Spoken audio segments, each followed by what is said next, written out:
one person, I always joke, in Brisbane, our friend Miffy at the centre there, she invited 3 of us nuns from Chenrezig Institute to come down and to give a 90-minute talk on 3 Tuesdays or something. And they transcribed the talks. And the other 2 nuns were 8 pages and mine were 24. So you've had your money's worth today, okay? I'm just joking. I say that stupid story, but it's true. The word Buddha, Sanskrit, and the equivalent, Tibetan, Sangye, the etymology of these words is super tasty. It tells us exactly. It implies the entire methodology. It implies the entire practice. It implies the entire path. When we get this, the Buddha's teachings make sense to us. I mean, all this is assuming, of course, we're choosing to use Buddha's techniques.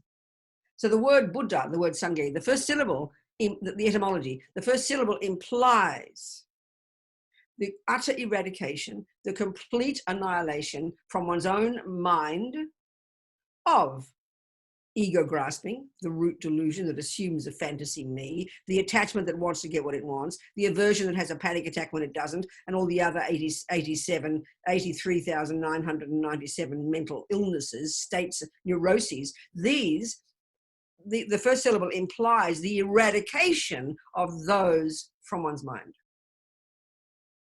Not only that, but da, ge, the second syllable, implies the development to perfection of all the other stuff in our mind. So simple. Compassion, love, intelligence, all the good stuff. It's almost so simple that for us it seems simplistic. It's almost so simple we can't believe Buddhist psychology is so easy. I mean, it's incredible. It's a kind of almost too simple for words. And keep remembering, this is not some belief system. This is not something you have to believe in. This is not something that will happen when you die and go to a nirvana heaven. None of those concepts. It is the potential of the mind. We're talking psychology here. Buddha is a brilliant, amazing therapist. And I'm not being sarcastic, you know. If that's the result, if Buddha, rid of all the rubbish, full of all the goodness, is the result, then it's completely evident, the method. It's completely evident. It's staring at us in the face. The method and the essential method is obviously, if we can remove from our minds all neuroses, and if we can develop to perfection all our goodness, the obvious screaming at us, staring us in the face method is to be able to distinguish between the neuroses and the goodness. It's kind of like, oh, wow, that's easy.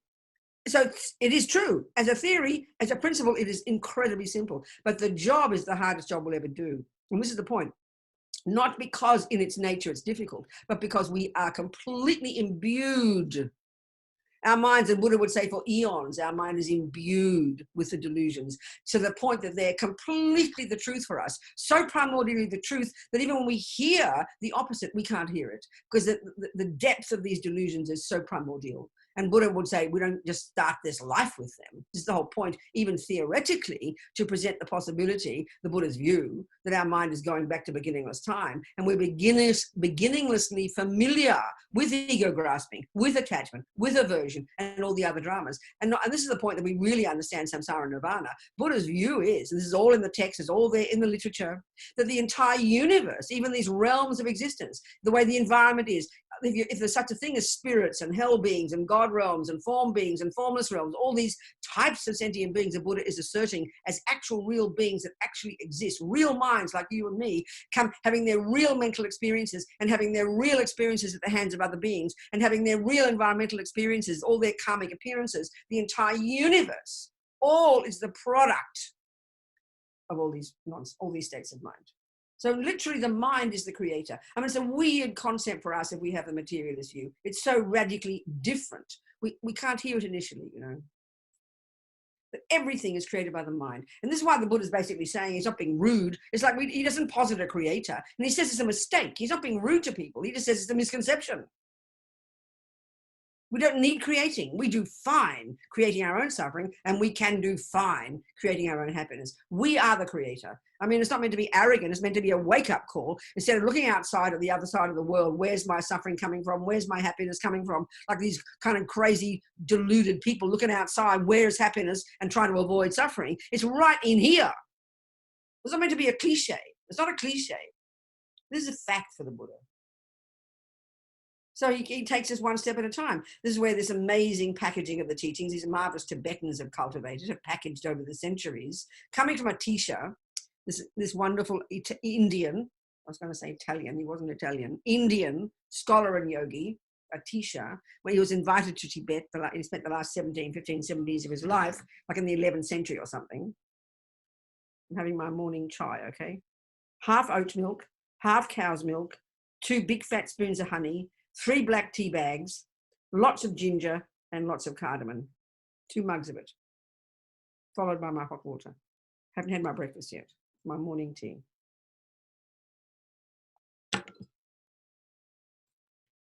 Okay, so, and remember from yesterday, whether we've heard this stuff for the first time or we've heard it for 1,000,000 times, just remember, again, the way to listen, the way to listen to all this. Remembering it's not, it's not revelation coming from on high, which is how we think of religion. It's not, therefore, something that's been created by somebody. And I'm not criticizing, but that is the view. If you posit a creator, you are positing a being who didn't have a beginning, who didn't have a cause, who has always existed. And that's fine. Always existing is fine, because Buddha says every mind existing, always existing. But then who creates the laws, who creates the rules, who is the boss, basically, who has the power to punish and reward. And one's relationship is a very powerful one with that creator in order to become oneness with God when we die or whatever.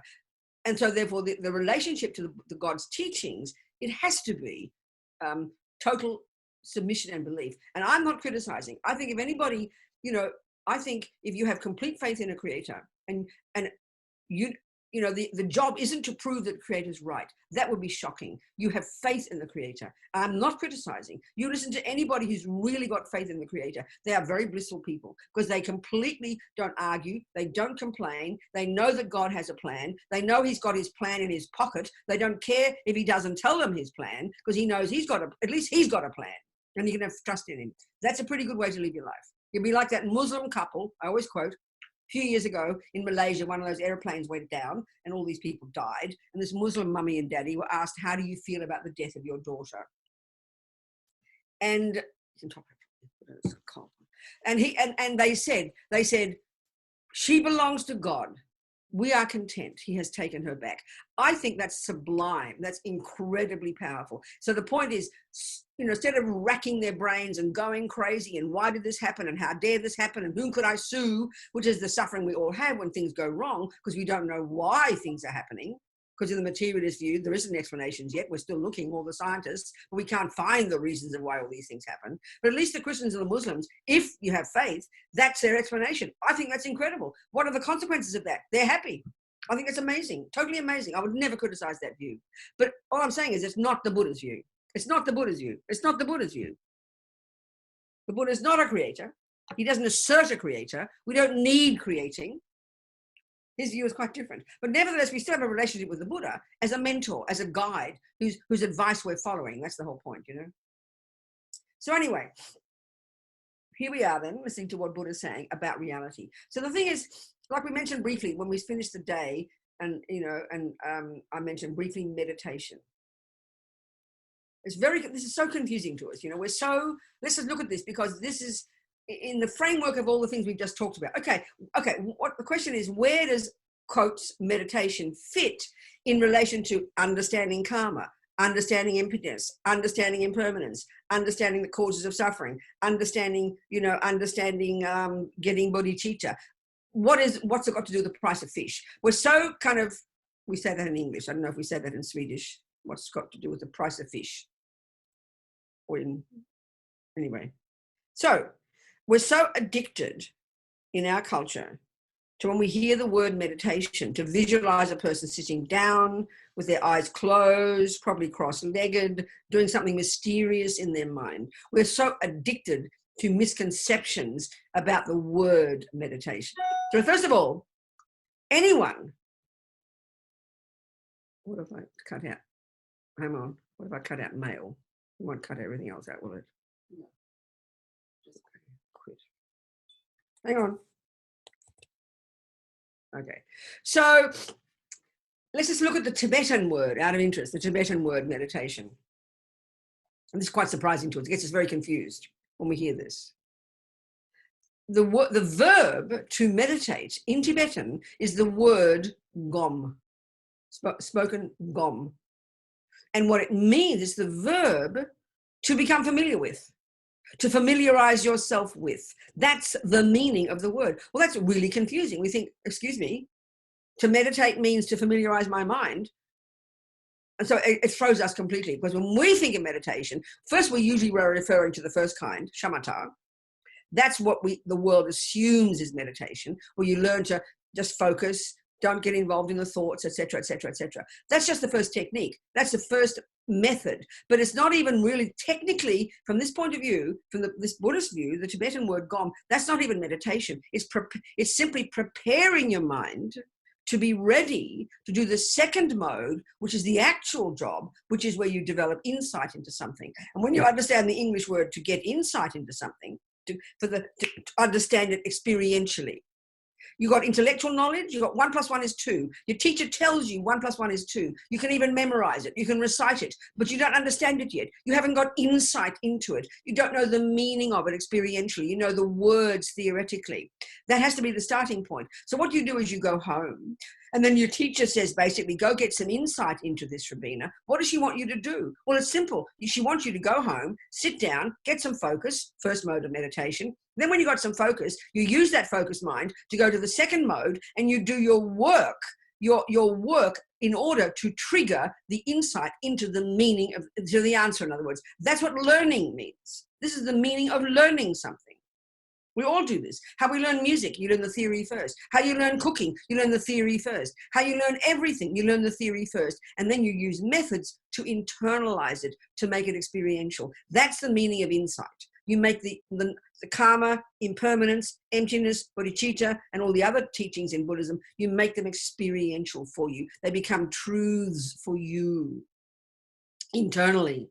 So that's the reason you want to learn to meditate. The first mode of meditation, and Lama Yeshe talks about this in his Mahamudra book, and Lama used to like to get us excited, get us energized to want to practice. So he lists some of the qualities that you would accomplish if you merely got shamatha. And this is the Hindus created this incredible technique. And the results of shamatha are so astonishing that you can be forgiven for mistaking that for achieving enlightenment, because it's so astonishing the qualities you would accomplish. And this is where the Buddha is basically arguing with the Hindus, all the various positions that were prevailing at the time when he came along. That as far as you could go with that to achieve this subtle state of absorption labeled the formless realm, where you're beyond all the grosser aggregates and you've only got the subtlest mind and the deepest absorption, you have cut all the rubbish. All the rubbish is gone, but you haven't cut the root delusion. You haven't cut the ego grasping. And then eventually the karma of that will run out, and you'll wake up out of your eons of absorption, and you're back in the lower realms again, because you haven't cut the root of all suffering. So that the results of concentration are stupendous. As Lama talks about, this is the first mode of meditation. It's like the training to get your mind to get to the microscope. You're training your mind to be honed and focused, which is what people assume is only the meaning of meditation, but it's only the beginning. You're getting your mind to be honed and focused in order to get insight, which is the second mode. So that there's a multitude of ways of getting insight. But the classic way in a formal meditation session, like you would in your formal study session of your 1 + 1 is 2, you've got to get some focus first. Because if you can't concentrate, you can't do anything. You're useless. It's very obvious. You can't concentrate. You can't make a cake. If you can't concentrate, you can't drive a car. It's evident to do anything at all, to accomplish anything, you've got to have first some focus. So this is this brilliant technique invented by these Indians, which is still a central technique in Buddhism. Even though itself it brings incredible results, as Lama Yeshe says in Mahamudra, you're going to get incredible rapture and bliss. Your mind will be naturally rapturous. Your mind will be naturally super focused. Your mind will know, it's as if you can see the entire universe crystal clear. You've got clairvoyance. You have incredible qualities as a result of simply getting single point of concentration. That's not the reason you get it. They're like the bonus, the byproduct.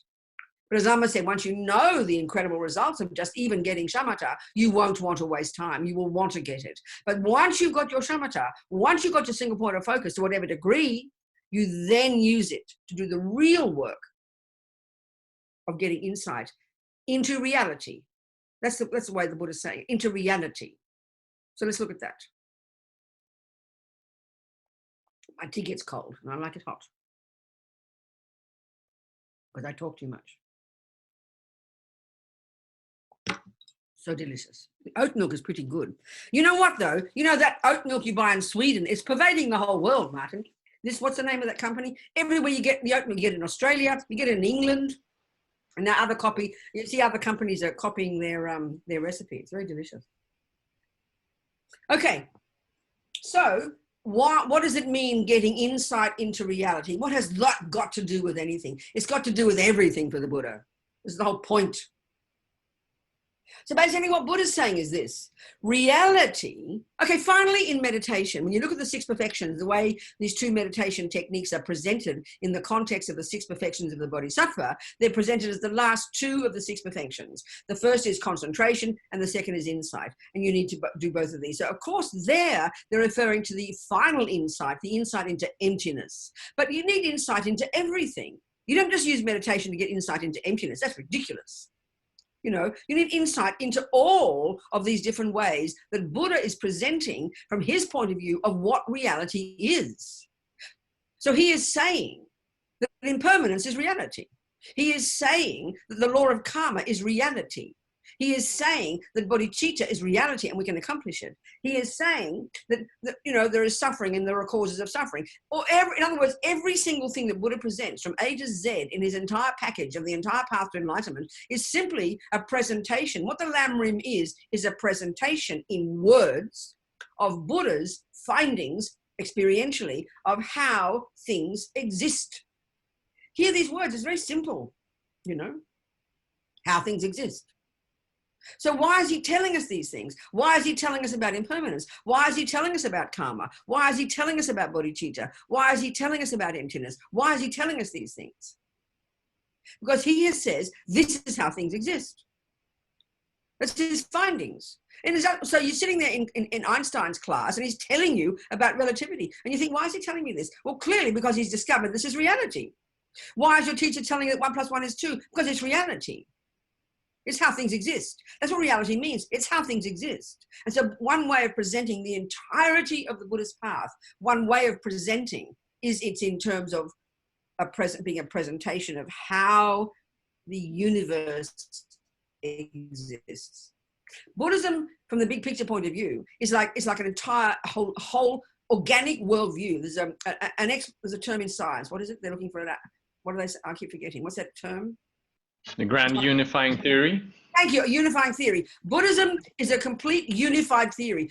And you don't have, you can laugh at that. Buddha's not saying, you better believe me, babies. He's not shoving it down our throats.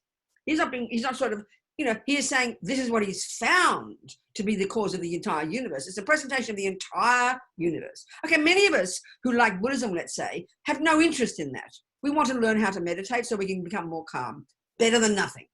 Some of us want to meditate so we can, I don't know what, do what. That's fine. Many people who are Buddhists have no interest in even hearing the word karma, have no interest in hearing about bodhicitta, have no interest in hearing about things. That's fine. We each got to take what we want from all of this. But because the topic today is Samsara and Nirvana, because I like the big picture, I'm sorry, you're going to get the big picture. You know, this is it. So it's a completely coherent worldview.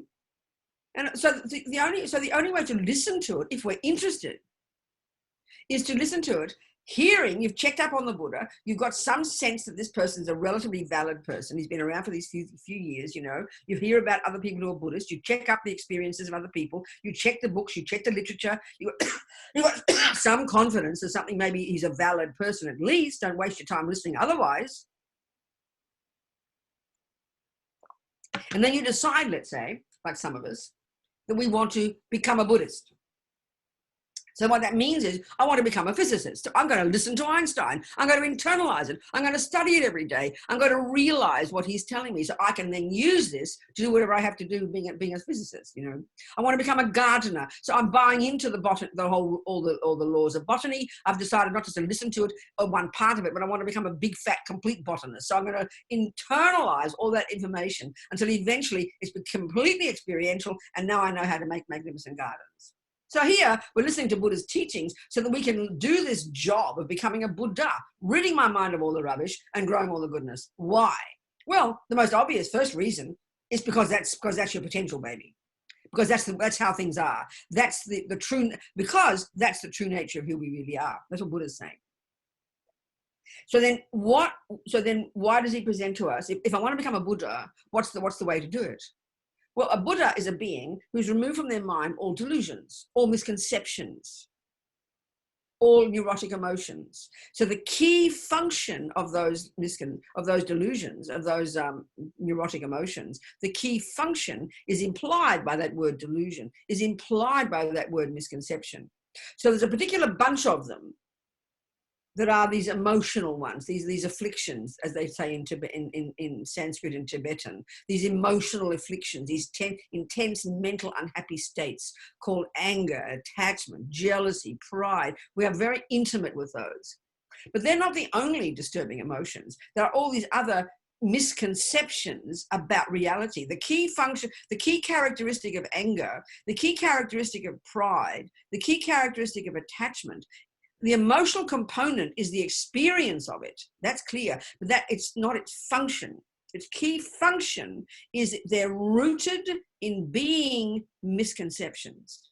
When we can understand this in Buddhist psychology, we get the point now, that anger, attachment, emotional, the intense unhappy emotions, when the body is involved. But when we start to do the job that Buddha's helping us do, following his methodology, we become intimately familiar with those states of mind. We're going to eventually, with concentration meditation as our tool, we're going to go beyond the emotional component, beyond the shouting, beyond the physical feelings that are there, and that's, and to get to a deeper level in our own mind, where we can hear all these crazy thoughts never stopping. They are the basis. And we learn to unpack and unravel and hear very clearly all those misconceptions, that's elaborate cognitive process, this elaborate script in our head, these elaborate stories that are the misconceptions that inform our emotions, that make a mess of our lives. That's when we really begin to understand what Buddha's saying. And it's only when we get a deeper level into our mind in day-to-day life as well, where we hear all the stories, we hear the misconceptions that are misconceptions. So it's a surprise. When we hear anger, we think of emotion, we see a person shouting, we think it's a feeling, we think it's the body. That's all we think of as anger. But we've got to go beyond the emotional component. That's just the tip of the iceberg, and get to hear in the mind the actual words that anger is saying. And all Buddha's telling us is the words that anger says are not a valid assessment of reality. It's a misconception. The words that attachment say, the words that jealousy say, the words that depression say, we're familiar with them at the emotional level because we don't look deeper. And this is our main tragedy in our culture. We don't notice what is going on in our mind until it's vomiting out our mouth. We don't notice what's going on in our mind until we want to kill ourselves or our boyfriend, because we're not paying attention to the mind, to what's happening inside. So that's the reason we want to get shamatha. The only reason we sit on our bottom with our eyes closed to focus on one thing is so we can become intimately familiar with the contents of our mind. Not make all the thoughts go away. That's a big misconception. They will eventually, but we have to become intimately familiar with all the crazy stories in here and to unpack and unravel, to edit, basically. We've got to be good editors. At the moment, there's these raging, uncontrolled stories, aren't there, in our mind, from the second we wake up until the second we go to sleep. Since the second we're born and from past lives, these stories are there embedded in our being. We do not notice them. We do not pay attention until they're vomiting at the emotional level. This is why it's so difficult to deal with our minds, because we wait till the wheels fall off. We wait till I'm screaming to notice what should I do with anger. But when we've got some concentration, which is brilliant skill, we are able to bring that to bear in our daily life. And so that enables us to notice what is happening in our thoughts before they become emotional. That's the great skill we have to learn. And then dealing with our mind that's when we're really doing the job of being our own therapist. So now, We know the words like anger and jealousy and those ones. We know those emotions, but to hear that they're rooted in being misconceptions, that's where the puzzle comes. But that's the point. That's what we have to get to. And they're all they're all the branch delusions of the root delusion, which Buddha would call ignorance, ma-rigpa, known colloquially as ego grasping. This is, again, the most primordial, deeply embedded misconception that is the root of all the others. So these are the emotional misconceptions, all the mental afflictions, all the mental states of mind, all the unhappy states of mind. They're the ones where we need to learn to become familiar with. But Buddha's not just leaving it there. He also says we have other misconceptions in our mind that are literally misconceptions. So he says, we believe that everything is unchanging. We have so much attachment to getting what I want that when we do get the lovely thing, we can't bear the thought that we won't have it. So we grasp at it as if it would never change. So that's called grasping at things as permanent. Buddha says that's a misconception. Everything's impermanent. Then he says, well, then we have another view in our mind. If we're materialists, we have the view that our mother made us. We have the view that our mind is the brain. Buddha says they're misconceptions. He's not being rude. You might think it's a joke to hear this initially because that's the view we have. He's not saying we don't have a brain. He's not saying our mummy doesn't play a role. He just says what the views we do have and what we say is reality. He says, no, I disagree with you. My findings contradict those. So you don't just, believe what Buddha tells you. If you want to take it seriously and then you want to become in touch with reality. And remember, why do you want to become in touch with reality? This is the point. Why do you want to be in sync with reality? You've got to ask the question, why should I understand reality? What's the point of understanding reality? It's so simple for the Buddha. It's a joke. Because the extent to which we're not understanding reality, the extent to which we're caught up in believing in unreality, is the extent to which we suffer. That's why. It's not just to fill your head. You don't just go to Buddhist school and fill your head with Buddha's philosophy about karma, emptiness, bodhicitta, impermanence. Oh, I'm a good Buddhist. I know all these things. And that's what we think of philosophy in our culture. You fill your head with ideas. What is the point of that? That's completely wasting time. The only reason to know that 1 + 1 is so you can count and use it in your daily life. The only reason to know all the knowledge about botany isn't to have it in your head. It's so you can have a garden. The only reason you learn Mozart's theories about music isn't so you just pass an exam. It's so you can play piano. The only reason you know a cake recipe is so you can make a cake.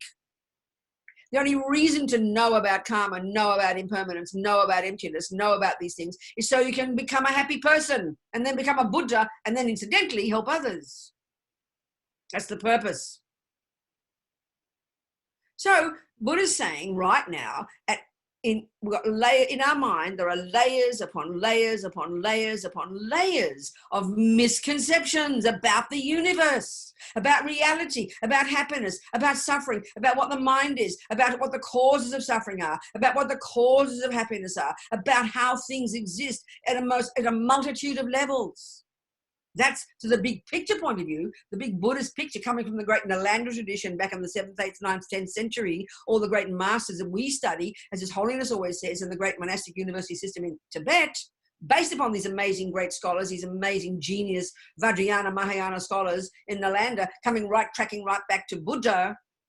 This massive body of knowledge is the presentation from the Buddha onwards and all the other Buddhas who've discovered all the reality that Buddha has found from themselves. It's a presentation of all these teachings so that we too can use this, so that we too can get in touch with reality, so that we too can become a Buddha, so that we too can be happy, so that we can help others. That's the point. So people might want to become a Buddha.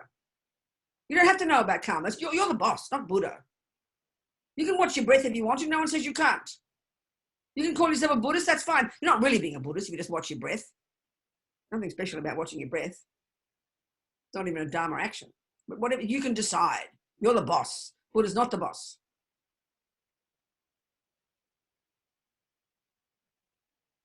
So our minds are riddled with layers upon layers upon layers upon layers of misconceptions. Misconceptions. Misconceptions about reality.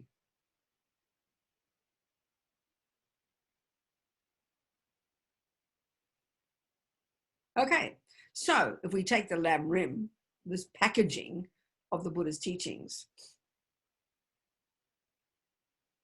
put together by the Tibetans, which is a presentation of the entire path from A to Z, then it starts with, you know, as we know, the Tibetans, they package this path into 3 levels, as Lama Zopa correctly and appropriately respecting the lineage, as Rinpoche would say, the first level of the teachings is the teachings and practices suitable to the disciples of the least capability.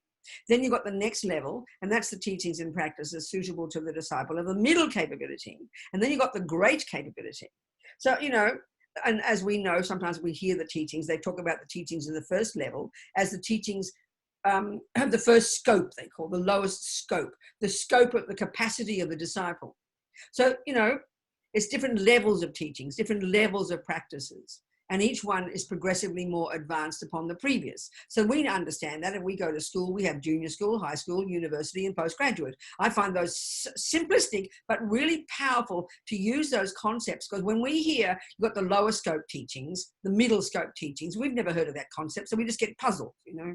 So we say junior school and high school, we get the meaning. The junior school comes before high school. High school has to become before university, and university has to become before postgraduate. So it really conveys to us the meaning. It's a progressive, gradual, you know, progressive, gradual stages of listening and then getting insight into and realizing and internalizing until eventually you achieve Buddhahood. So the very first level of practice, junior school, it consists several pieces of practice, but the essence of the practice of junior school, is to abide by the laws of morality, to abide by the laws of karma. This is why we hear extensively about Buddha's findings about this law of karma, which he would say is this natural law, as we talked, this natural law that literally runs the universe, or the natural law within which the minds and lives of all living beings, you know, play themselves out. The law of botany is the law that's been identified by the great gardeners, if you like. That is the law that all gardens live within naturally. It's a way of articulating how gardens work. It's not something imposed upon gardens. People didn't make up botany and then impose it upon a garden. A person who's observed a garden is a person who's, you know, the clever people who've created, if you like, who've articulated these laws they have observed. They didn't impose it upon. That's what natural law means. It's a very powerful concept. Well, everything the Buddha says is not imposed upon reality. He hasn't made it up. He's not a creator. He has identified with his mind, and as we said yesterday, with his mind at a subtler level, which you get when you've got single point of concentration, because the mind is more powerful at that level. It's a more refined microscope that can see subtle phenomena, that can see the past and the future, and things that the grosser mind can't see. And in order to take on board theoretically anything, or even as a hypothesis, all of Buddha's teachings, you've got to posit that possibility of the mind being more subtle, because the information Buddha's telling us has come from his observation at the subtler level. You can't see past lives with intellectual mind. That's absurd. You can't see past lives with your senses. They're very limited. So Buddhists are positing this subtler level of mind that has the capability of cognizing phenomena that are more subtle. Oh.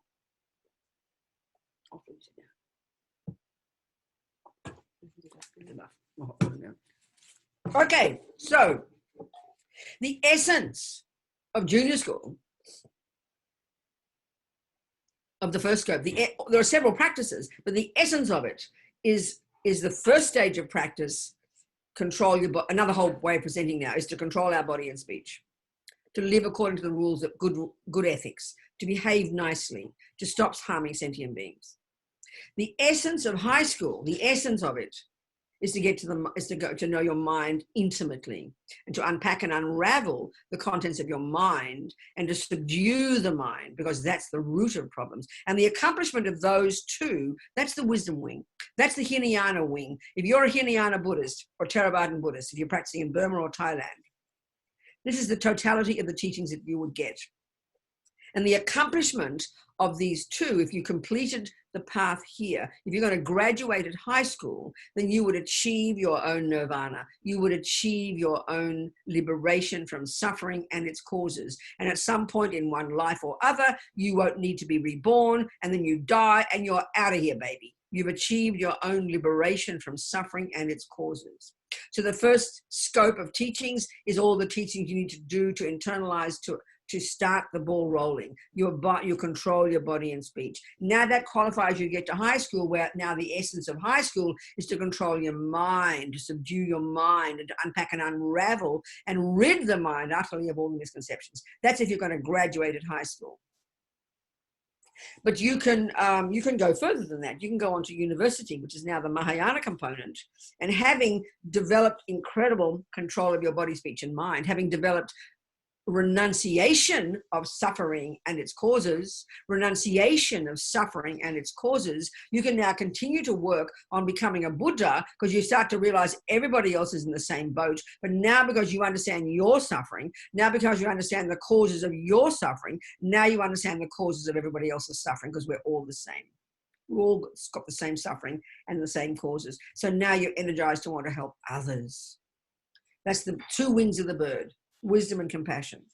So the essence of the first stages of the wisdom wing is you abide by the laws of karma. The essence of the second stage of practice of the wisdom wing is where you get to know your mind and you feel. And so what's those? So that's the contents. That's the basis of all the nuts and bolts of Buddhist teachings. Understanding about karma, and then understanding Buddhist psychology, understanding the mind. That's the nuts and bolts of being a Buddhist. That's it. And then once you've accomplished all this, you then go to the compassion wing, and you continue to work on your mind, continue to remove the barriers that they have created, all the delusions have created that have constructed the concept of me and other, and you're closing down those barriers. You're ridding yourself of those barriers until eventually you have such incredible compassion and empathy for all beings, such infinite love for all beings, and the wisdom to know how to benefit them and the power to do so. Then you're a Buddha, and then you can bop around the universe for countless eons, benefiting sentient beings perfectly. So, compassion is the point, okay? But as His Holiness says, compassion is not enough. As Lama Zopa says, meaning well is not enough. And that's one of the biggest mistakes we make in Buddhism. Lots of people love Buddhism because it's all about compassion, and they leap into trying to help the world. But you're completely missing the junior school and high school first. You cannot leap into compassion. It's not the topic here, but we're going to discuss it. It's inevitable. So because why? I'll tell you why. Because compassion is empathy for someone's suffering.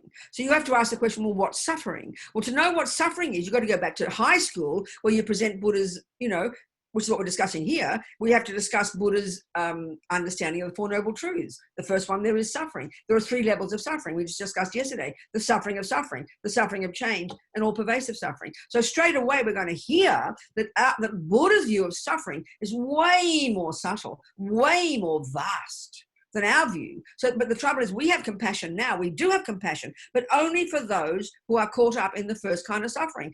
We only have compassion for the people who are getting harmed. We only have compassion for the children and the animals. We only have compassion for innocent victims. We only have compassion for people who are having bad things happen. Well, bad things happening is only the first kind of suffering. What about all the rich people and the happy people? We think, well, why should I have compassion for them? Because they've got the second kind of suffering, the suffering of change. That's why. But we won't know that until we've done high school. So you've got to have high school and junior school to inform your ability to properly grow powerful compassion, vast compassion, in the way Buddha's describing it. So you've got to go to junior school and high school first. You've got to put yourself together first before you help others. It's so clear. So, okay, if the essence of junior school is karma, a good behavior, then you ask yourself, why should I behave nicely? I mean, it's like your grandmother will tell you to behave nicely. A good communist would agree that you should behave nicely. A good Muslim, a good Catholic, a good materialist. It's universal. To have good behavior is reasonable. But let's look at the logic for why you should have good behavior. First, in junior school level, first, from the Buddhist perspective. And this again is surprising to us. We hear that Jesus says, don't kill, don't lie, don't jump on the wrong partner. We hear that. We know that. Like I said, your grandmother would tell you to do the same thing. It's kind of any good human being on this planet wouldn't lie, wouldn't steal. We really got to look at the logic. Why not? So most of us might just say, well, it's just the good thing to do. Well, it just seems right.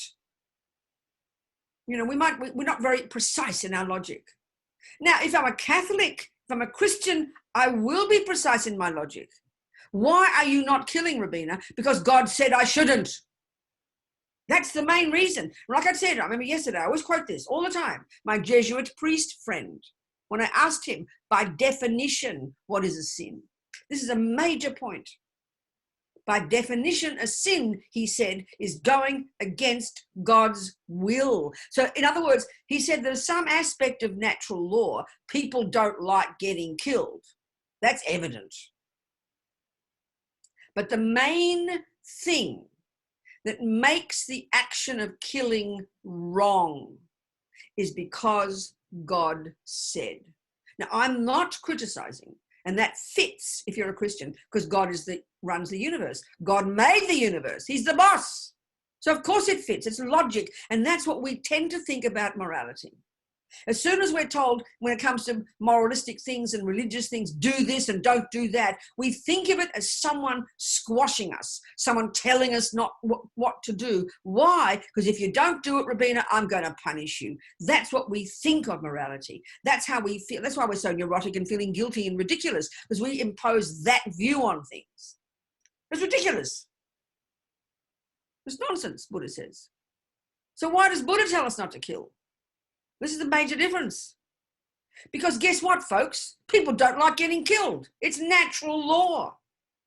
So first of all, there's two things here in the beginning stages of practice. First of all, there's the definition of a negative action. In Christian terms, it's what God said not to do. And that means, as we know, if you don't do it, God will punish. And if you do what God's will, you'll get rewarded. That dualistic view of punishment and reward is very deep in our bones, and that we carry very naturally. So like I say, don't blame your Catholic mummy. Don't blame your Jewish mummy. These are views, the dualistic views that we have created as a result of ego grasping, as a result of the root delusion. Of course, that sounds pretty abstract to us, but it's the philosophical view that we all have. It's the view of ego. And that's how we think of morality. And like I say, it's just the same in your mummy's household. Mummy says, don't do that. And we say, why not? We know her answer. It's the same as God, because I say so. And that's what, then when we think of morality that way. The police say, do this. The judge, the police, the government. And then we live in fear of getting caught and getting punished. That's why we think we can get away with something if no one sees us do it. That's our view of morality. Well, that's really deeply ingrained in a kind of experiential sense. Buddha says this is completely ridiculous. It's like ridiculous. It's dualistic. It's not real. It's helpful when you're a little girl. Yes. But it's not the real point. Buddhism is so much more integrated, you know. So why does Buddha tell us not to kill? No, well, first of all, from the Buddhist point of view, what defines an action as negative? It's really simple. There are different levels of negative actions, but the heaviest ones are those that harm others. So by definition, killing is an action that harms another, and that's a negative action. That's a major negative action. But the crucial point to get at the first level of practice, which is the wisdom wing, which has got nothing to do with compassion yet. That comes later. The thing that Buddha wants us to see, and this is the hardest part for us. This is the part we take so much time in understanding. The reason Buddha exhorts us not to kill, not to jump on the wrong partner, not to steal, not to lie, this little list of 10, the first 7 of this 10 little list of 10 don'ts. The first 7 are all actions that harm others. Killing, stealing, and jumping on the wrong partner. And then 4 of the speech, which is obviously unique to humans. Lying, abusing people to their face, rabbiting on about nothing, just idle nonsense, and then talking bad things about people behind their backs. These are the 4 things of speech and the 3 of the body. That's 7. The last 3 we'll discuss later. Those 7 actions, a really simple list, 7 little things. And Buddha exhorts us not not to do those. So we hear it in the same way that we hear the Christians and the Muslims and mummy and the usual thing about laws, don't do this. The implication of don't do this for us is you'll get punished if you do it. Think about that. That's why we get guilty. I'm a bad person, you know. It's coming from ego grasping. It's a really deep misconception. So the Buddha's view is, why is he telling us not to do these things? First of all, these actions are defined as heavy negative actions because they harm others. But the reason he exhorts us not to do them isn't yet because they harm others. It's because, guess what, honey? They'll harm you. And this is the part we find hard to hear. Okay, so just summary. And this is the essential point in understanding karma, which seems to really take us time. Okay? Because we have this ego grasping, this deluded, ridiculous, mistaken sense of a wrong self, we misunderstand everything. So when we hear about good actions and bad actions, when we hear, someone say, don't do that, especially when it comes to spiritual and moral things, we immediately hear it as if you do this, you will get punished. That's what we hear. That's what we hear. And that is, in fact, the view in Christianity. And I'm not criticizing, because God is the boss. And that's, in fact, the view in our mummy's household. And that's the view in society. If you go against the road rules, you'll get punished. If you kill people, you'll get punished. If you lie, you'll get punished. If you steal, you'll get punished. That's how we hear it, because we need laws to try and attempt to make society civil. We have to have people with laws from above. That's how we hear. So when we hear Buddha say, don't kill, don't steal, and then we hear Buddha asserts lower realms of existence, and if you do a negative action, you get born in the lower realms, we hear it as the heaviest, so heavy as the worst kind of system of punishment and reward. We hear it like that. But that's not what Buddha is saying. It's very hard for us to hear this. We impose upon the law of karma this heavy moralistic view of punishment and reward. But that's why I use always the simple example. When you go to your doctor, and she says, don't smoke, Robina, and you say, why not? And then she shows me pictures of these terrible lungs and what will happen to me if I smoke. Now, nobody would ever say to that doctor, how dare you tell me what to do? You mean if I smoke, you're going to punish me and make my lungs really ill? We know she's not saying that. We know it immediately. And we will thank her for her kind advice in pointing out to me the terrible results in the future of what will happen if I do things like smoking now. We absolutely understand it when it comes to the body. We understand it. We understand it. When your music teacher says, don't play the note like that, we know it's not because they're going to punish you, it's because you won't be able to play Bach properly. When someone says, when you learn botany, you don't put this seed in the ground because it'll end up growing as terrible weeds. You don't think your botany teacher is punishing you by giving you terrible plants. You don't think like that. It's really logical. You thank them for their kindness because they're coming from the experience of knowing the laws of botany, the laws of music, the laws of cooking, and they're explaining the laws of health. And they're explaining to you from their direct experience the consequences to you, sweetheart, of what will happen to you if you don't abide by the laws. You're happy to hear it. There's no one punishing you. There's no doctor in the sky who will give you cancer. There's no naughty musician who will punish you for playing the wrong note. There's no boss botanist. These are natural laws. So when we understand that, we are grateful for the advice of how to eat properly, how to play the piano properly, how to grow gardens properly, because we understand it's natural law. This is the point. And this is what we find hard to hear. Because as soon as we hear religion, as soon as we hear spiritual, we hear it as the dualistic punishment reward coming from on high, a person who will punish or reward. That concept we have made up, Buddha says, over many lifetimes of delusions. So Buddha's simply telling us that he has observed that certain actions, which are called actions that harm others, because they're rooted in anger, attachment, jealousy, pride, and all the other dramas, actions rooted in those, actions motivated by those, will necessarily sow seeds in our mind that will ripen as our future suffering. Just like smoking will ripen as your future cancer. Too much sugar will ripen as your future diabetes. So the basis of wanting to abide by the laws of karma at this first level of practice is the same as the basis for abiding by good laws of nutrition, because you don't want future suffering. It's a no-brainer. But as soon as it comes to religion and spiritual, we think, oh, that sounds very selfish.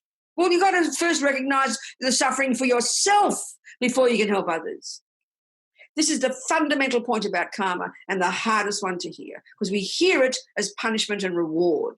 When we hear that Buddha is not a creator, he doesn't assert a creator, we don't need a creator, we create our own happiness and we create our own suffering. This is a powerful concept. It's a revelation. So who wants suffering? Just look at the world and look at the killing and the stealing and the harming and people being raped and murdered and terrorized. You don't want that. But this is very hard for us because we think straight away, oh, you mean those people deserve it? That's how we hear. That's our childish response. Because we have this deep dualistic view, and this is where Buddha's talking about how things exist. If you have the view, which we do, that your mother made you, she's your creator, that you played no role in who you are. This is a very schizophrenic view for the Buddha, I tell you. It's weird. We all believe it's the truth.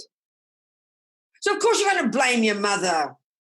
Of course, it's logical. It's embedded in that philosophy. If your mother created you, which we say she did, then of course you must blame her. It is her fault. I agree with you. And even when your therapist tells you you've got to stop blaming your mother, I disagree. If your mother created you, then you must blame her. She made you. I agree with that. So we're so confused about it in the West. We, on the one hand, think mummy and daddy made us. Then we think we're supposed to forgive them if they're mean to us. I disagree. It's like Frankenstein and his monster. You can't blame the poor monster. Frankenstein made him. So he's the responsible. Well, nobody made us, Buddha said. You make yourself. They give us a body, aren't they kind, you know? But our consciousness came from before, programmed with our own tendencies, our own goodness, our own rubbish, and we are the ones who need to take responsibility for that and realize due to past actions, I have goodness and kindness and love and compassion and good things happen. And you bliss out every time something good happens because you realize you created it. Every time you look at your garden full of veggies and fruits and herbs, you never say, oh, aren't I lucky? Someone gave me a good garden. Aren't I lucky? No, you never forget that you planted it. You look in your garden full of weeds, you don't say, who put weeds in my garden? No, you know they're your weeds, baby. That's why the concept of a garden is a powerful analogy for karma. Our life is our garden. Everybody's life is their garden. And that's, they say the bodhisattvas, one of the major reasons they have such compassion for us sentient beings. Forget about not realizing emptiness, but the deepest, the ignorance of not realizing cause and effect. We're all like these maniacs looking outside there, who to blame. I'm this innocent victim. I didn't ask to get born. Someone else made me and plonked me on this planet. It's not like that. We plonked ourselves on this planet. It's our life. We created it. This is an intense philosophical view. And if it's true, it's an intense, amazing, experiential teaching. This is the basis of being a Buddhist. This is the fundamental starting point. Owning what's in front of you, owning the fact that you created the course to be a human, owning the fact that your tendencies are your habits, owning the fact that the stuff that happens to you, good and bad, is the fruit of your actions, and even owning the fact that the environmental way the environment, impacts upon us, beautiful or ugly or causing a sickness or health, we even created that. We are the boss. As His Holiness says, karma is self-creation. It's an intense view, It's powerful, blissful, encouraging, empowering. We grow up when we start owning this one. It lessens attachment. It lessens anger. It lessens blame. It lessens self-pity. It lessens depression. It's powerful. This is a starting point. I mean, okay, I'm talking about it in a broad way.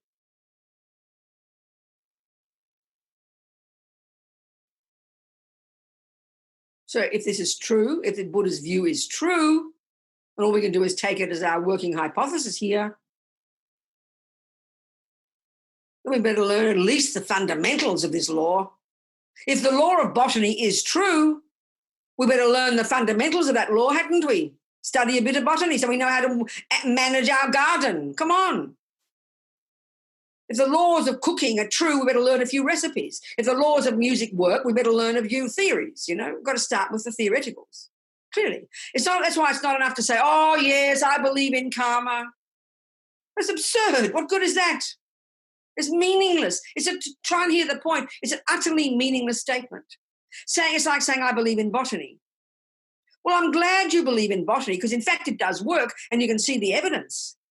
But if you don't know botany, what good is believing in it? Believing in it is blind. You can say you believe in mathematics.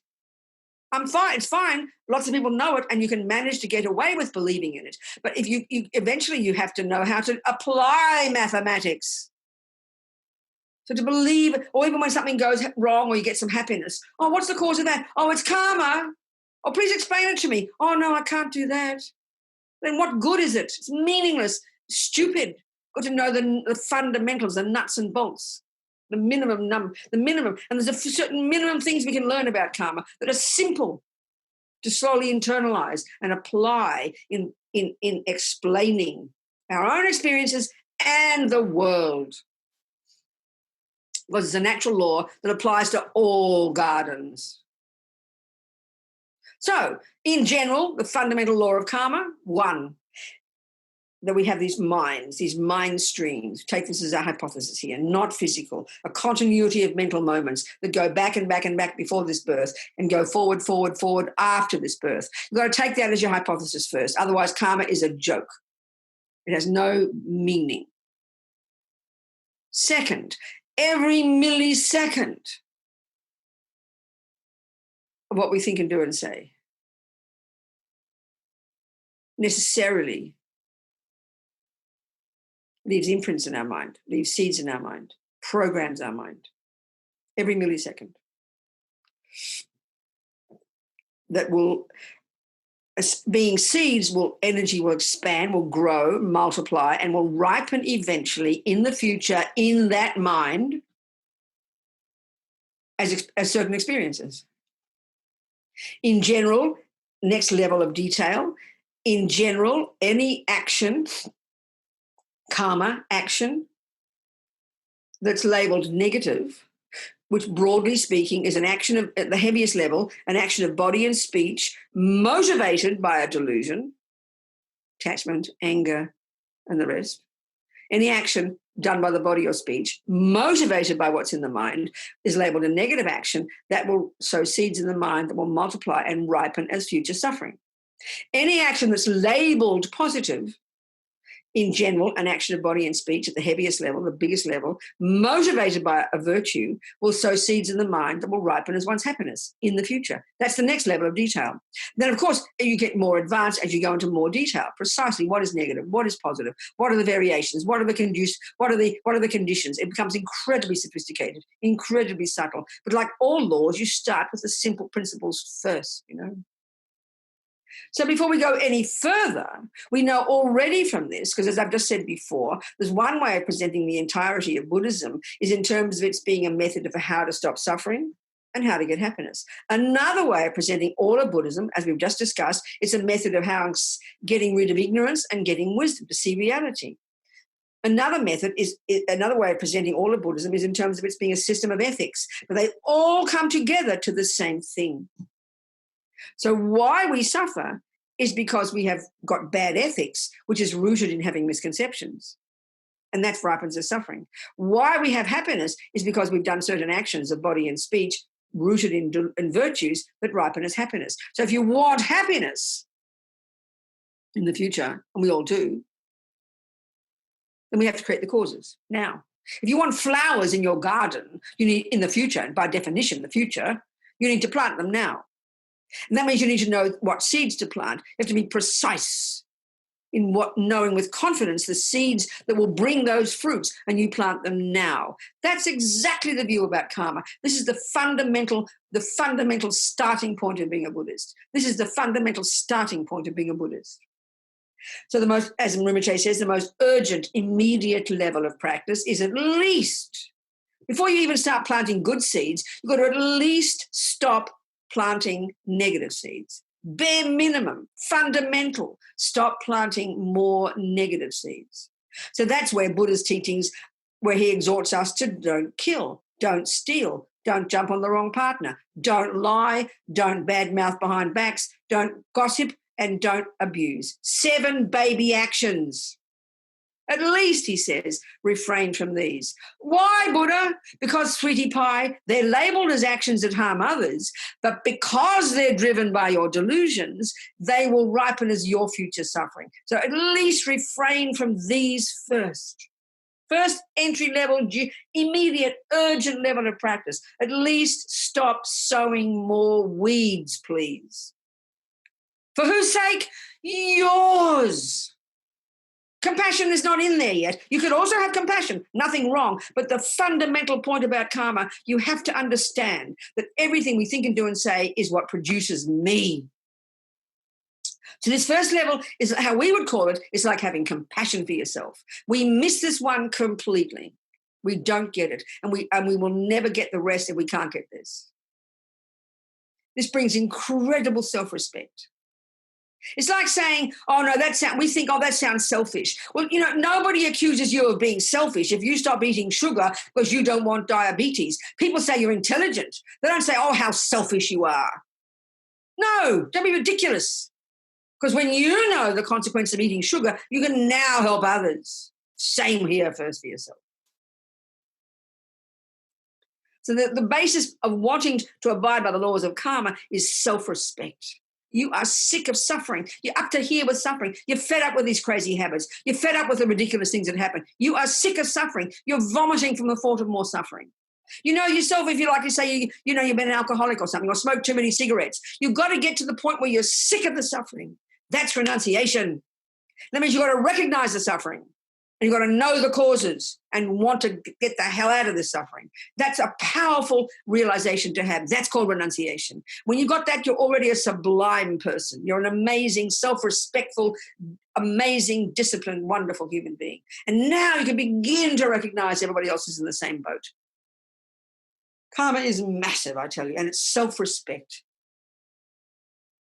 Because you realize you create yourself. You're the boss. Stop blaming others, you know. Of course, it's heavy. When it comes to really heavy things happening to us, it's really heavy. But at least we start with a principle that I'm sick of suffering, so I'm going to stop creating the future suffering right this second. I'm going to stop killing, stop lying, stop stealing, stop bad-mouthing. It's minimum behavior. It's behavior. It's not even the mind yet. It's just your behavior, you know. Subdue our behavior. And instantly we stop sowing future negative seeds. How incredible. Then we can deepen our understanding as we progress, you know. So if this is true, then what is a negative action? Like I said, a negative action by definition, the heaviest level of negative actions is actions that harm others. So what are the consequences of these? Well, please look at the world. Have a look at the world, please. Have you noticed people get harmed, lied to, stolen from, raped, terrorized, attacked, get sick, environmental suffering? What do you think? What are you staring at? What are the causes of those things? Every single one of them is created by those sentient beings in the past, creating the causes for those things. We are at the moment reaping the results of our own past actions. That's what suffering is. This is intense. Our heart should break with compassion for ourselves and therefore for others when we realize we are all experiencing the fruits of our own actions. This is the basis of unbelievable compassion for sentient beings, not blaming. How we hear it is, oh, well, if we created it, we must have deserved it. Let them suffer. That's how we think now. We're so heavy, you know. Not like that at all. It should bring compassion, but first for yourself.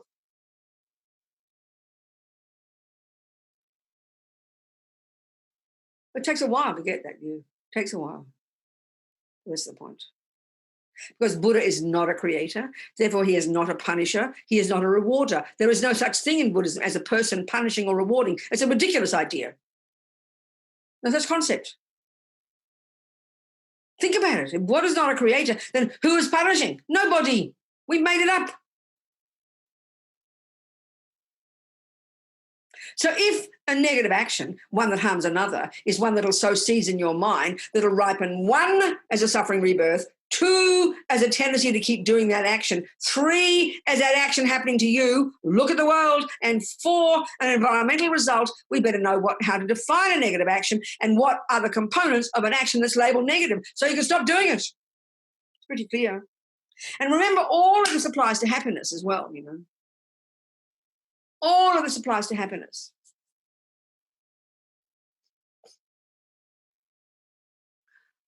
So, for any action that's labeled a negative one, that is what they call a complete action, which is one that will sow the seed in our mind that will be the one that will be triggered at the time of our death, that will determine our future rebirth, that in this case will be a suffering rebirth. Equally, a happy rebirth. 4 things in place when you do that action. So let's just to make us happy, think of a positive action. Same laws apply to flowers and weeds. So a positive action, let's say of not killing, the most powerful, amazing, virtuous action. That's why the very minimum, at least as one Lama said, he was asked one time, what is one piece of advice to give the world?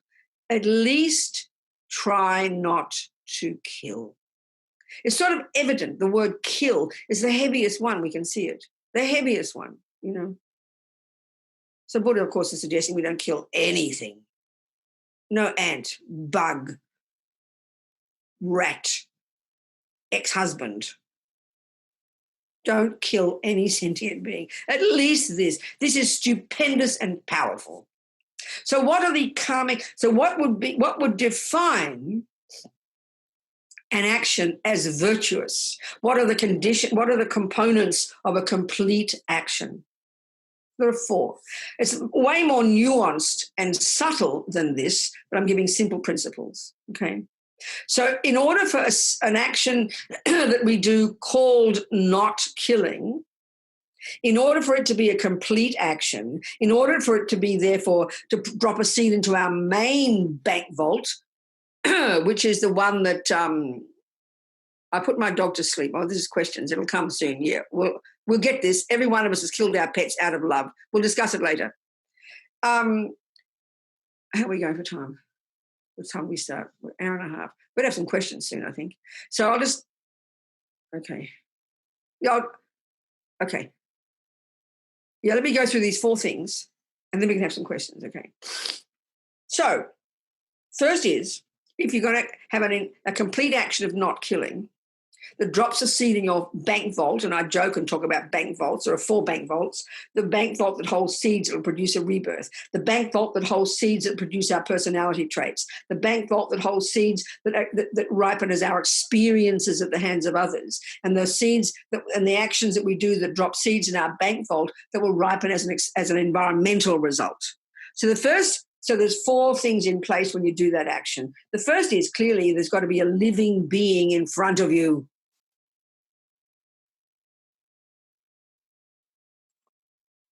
Let's say it's that mouse. 1, living being, object of the action. 2, your mind involved in it. This is massive, okay? And there are 2 parts there. There's actually more, but we'll keep it simple.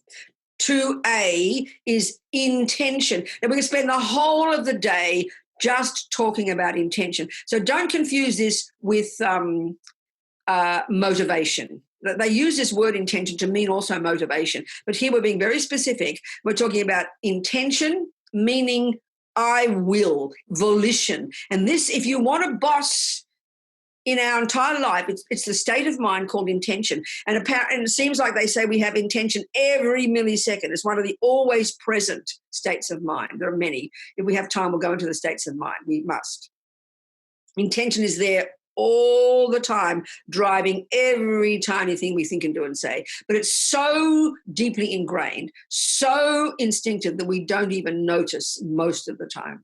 So intention is, I will not kill that mouse. I must not harm that mouse. Something like that. That's the intention. That drives everything. But the second piece, to be, is the motivation for that.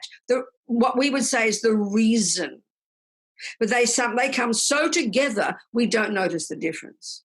So clearly, in a classic example here of a complete virtuous action of not killing, it's obvious the motivation would be compassion for the mouse. It's clear. 3, you do the action, you catch the mouse. 4, the completion of the action, the mouse gets away. Thank you, little Robina. Thank you, Robina. Bye-bye. Little mouse is happy.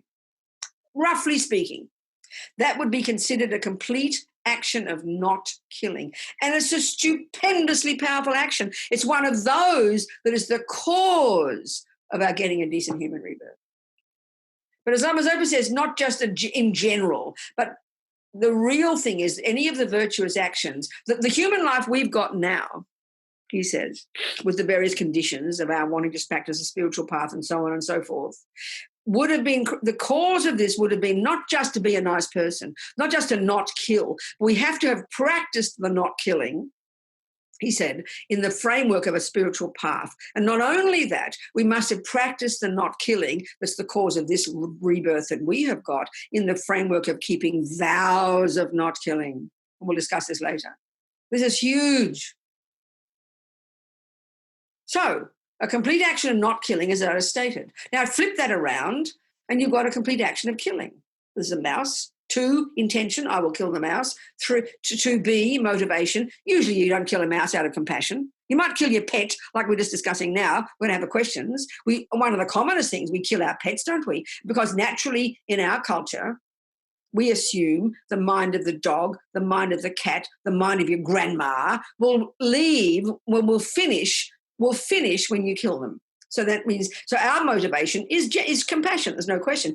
You know, we so-called fancy words like euthanasia means killing your grandmother, killing your pet. It is true we have this compassion. We see that grandma's suffering. We see the cat suffering, and we think we can't bear that suffering. It's terrible. We must stop the suffering, so we'll kill it. That's how we think. And the motivation is indeed compassion. We can see that. So that's not a complete killing. It's not a complete action it's not a negative action. It's not totally a negative action because your motivation was good. But it doesn't mean you help your grandmother. That's the key point in Buddhism. It doesn't mean you help the cat. This is the part we have to think about.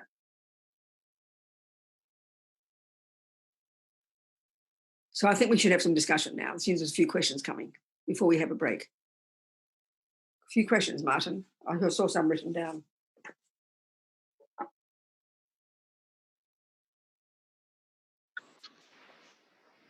Yes, if anyone has a question, just unmute their mic and ask away. You might also ask in the chat, or if there's someone. I saw a bunch of people writing questions down, didn't there? There were a bunch of people writing questions, Martin. Have you got those? Yes. Okay. So, so there's one here. I put my dog to sleep. Yorkie, 13.5 years old. She has lung cancer, plus a tumor in the groin, gallstones, sand in the kidneys, bad teeth, bad knees, and she fell. Very common experience. It's a normal thing we do in the world. So And the question is, what are the karmic consequences? Yeah. Exactly. Let's look at it. Okay. In general, what we're describing here is the actions that we personally do. We can then deduce when we see other people, it'll be similar for them. We've got to think of ourselves. So there you are. Who was the person? Elisabetta, wasn't it? No? Yes. Yeah, correct. Okay, good. So Elisabetta, there she is. Like a lot of us in our materialist world, we assume that the grandma's mind or the doggie's mind will stop when we kill them. This is understandable. So now let's analyze the action. 1, there was a living being there, your Yorkie. 2, the mind involved. There was clearly the intention to kill the dog, otherwise you wouldn't have done it. I mean, intention is what makes you do the action, whether you go to do it yourself, whether you go to the vet. You have to have the thought, I will kill the dog. Okay, we don't think of killing, you think of putting your dog down. We have these polite words. But the intention is the thought, I will do it. Clearly you had that. But let's look at your motivation, 2B. Obviously, we can deduce it wasn't because you're angry with your Yorkie. It's because you had compassion for your Yorkie. That we understand. 3, you did the action. 4, the result, a dead dog. Okay, that's a complete action of killing. But the point here is, and this is in general the point, that the motivation in general and the whole view in Buddhism, and this is the real, when we get to this and we understand emptiness, it makes sense, that every action we do with our body, speech, and mind, every action we do with our body and speech and our mind, the main factor that determines whether or not it's labeled negative or positive, and there are infinite variations of these, is not the action itself, is not even the intention, I will do it. It's the motivation. So, give an example. Let's say an action of generosity. In general, an action of generosity is under the heading positive action because someone benefits from it. A positive action is what benefits others. A negative action is what harms others. Okay, so in general, we can state, generosity is under the positive heading, killing is under the negative. But let's look at the motivation. You see, let's say you've got a friend and your friend is rich and you're all nice and lovey to that friend. You know, because you basically, you know, and you give them money because you want them to like you. Now, forget about even them being rich. They can be anybody. But you want this person to like you. You're attached to this person. So you act generously. But what's your motivation? It's not pure at all. You don't have a pure motivation. The person gets your 20 euros for the bus or the taxi, but your motivation was not pure. Your motivation was not virtuous. It was to help them, to make them like you. Okay, it's not the worst motivation in the world, but it's a pretty typical motivation. It's called attachment. So then your action was polluted. It wasn't very virtuous, even though generosity is labeled a virtuous action. But the motivation is what gives the character to the action when you do it. Let's say an action like you got a homeless person and you don't even want to give anything to this ugly old homeless person. Why can't they get their own job? You have no wish to give and you even have anger towards them and you walk past them and 20 euros falls out of your pocket. They're very happy. They got their 20 euros, but what's the karma you created? You created 0 virtuous karma. They got the 20 euros, but you had no intention to give and you had no motivation of anything. You even had anger. So you had created negative action because your mind was angry. Your mind was mean and miserly. Even though your 20 euros fell out, there was no intention to give 20 euros and there was no motivation to give 20 euros. What went on in your mind was the karma you created. So in general, you can state killing is negative. Why? Because sentient beings get harmed. Generosity is good. Why? Because sentient beings get benefited. That's a fact. But when you do it, it's a multitude of different variations of what's in your mind, the motivation. The key one is the motivation. So let's look at you killing your Yorkie. We can deduce you didn't do it out of anger to harm your Yorkie. You did it out of compassion for your Yorkie. It's clear. But so that's fine for you. You don't create much negative karma because your motivation meant well. But you've got to ask the question, did I help my Yorkie? This is the point. You didn't do too bad because you meant well. But as Lama Zopa says, meaning well is not enough. Because the reason think of this, the reason you killed your Yorkie was to help your Yorkie. You have to ask the question, well, that's interesting. I wonder if I did benefit my Yorkie. Well, the Buddha's view would be your little Yorkie's mind continued to another life.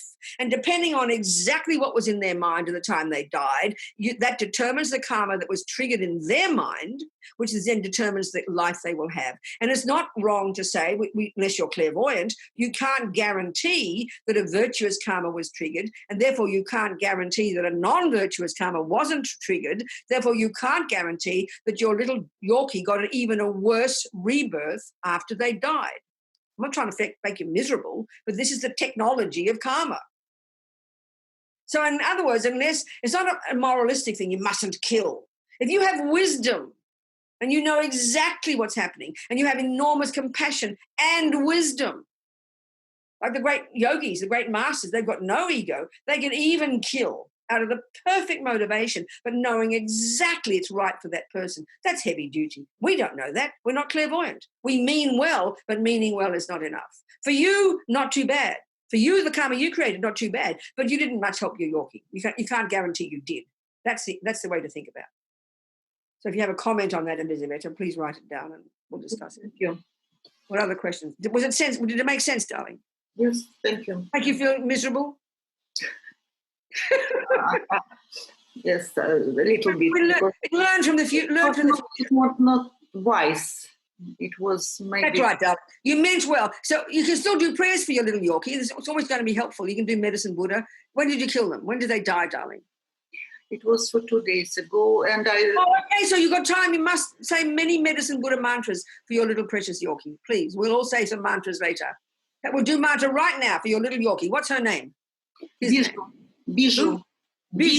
Right now we think of Bijou and all the people dying and all the people in the coronavirus and all the animals getting killed this second, all the ants dying, all the humans. And right now let's do medicine Buddha, and you visualize medicine Buddha pouring light and blessings into your precious Yorkie and everybody else. Ta ta om bekanze maha bekanze ranza samungate swaha. Ta ta om bekanze maha bekanze ranza samungate swaha. Ta ta om bekanze maha bekanze ranza samungate swaha. Ta ta om bekanze maha bekanze ranza samungate swaha.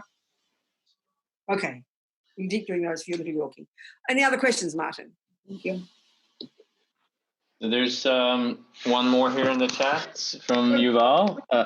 How about mowing the garden? I know there are trillions of beings disturbed and killed. Of course. This is the point. This is the trouble, isn't it, Yuval? When we start looking at the big picture, like we were discussing yesterday about eating meat, forget about eating meat. Just existing, we're harming thousands of beings. Just sitting here, we're harming beings. We're breathing them in. Our bodies are a little ecosystem. Driving cars, we're killing billions of beings. Eating vegetarian food, billions of beings have died.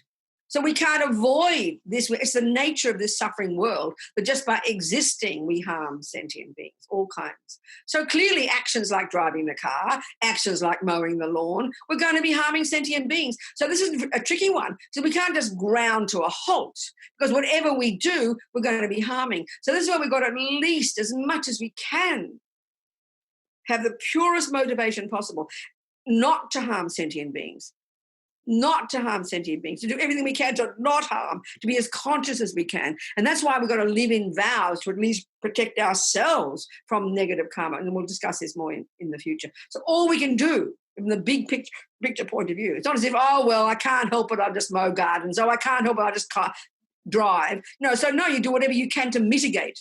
So Lama Zopa, for example, has a big, when he has his cars in his house, he's got mantras written all over the car, So whatever creatures bash against those mantras, they at least get some blessing. I mean, all we can do is try and mitigate what we do, but more and more we get awareness of the sentient beings in this world, the more compassion we have, and the more we will do what we can to not harm, to protect ourselves and them. We have to do the best we can.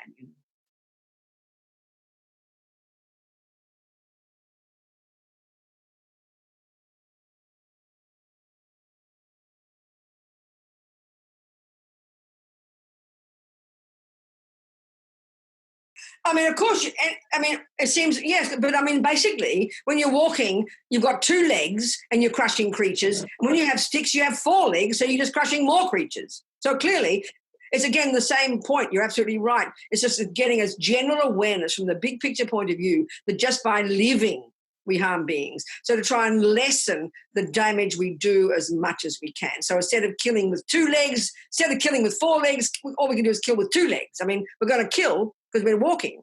But your point is good. Yeah, absolutely. Thank you. Any more, Martin? We have a break now, maybe.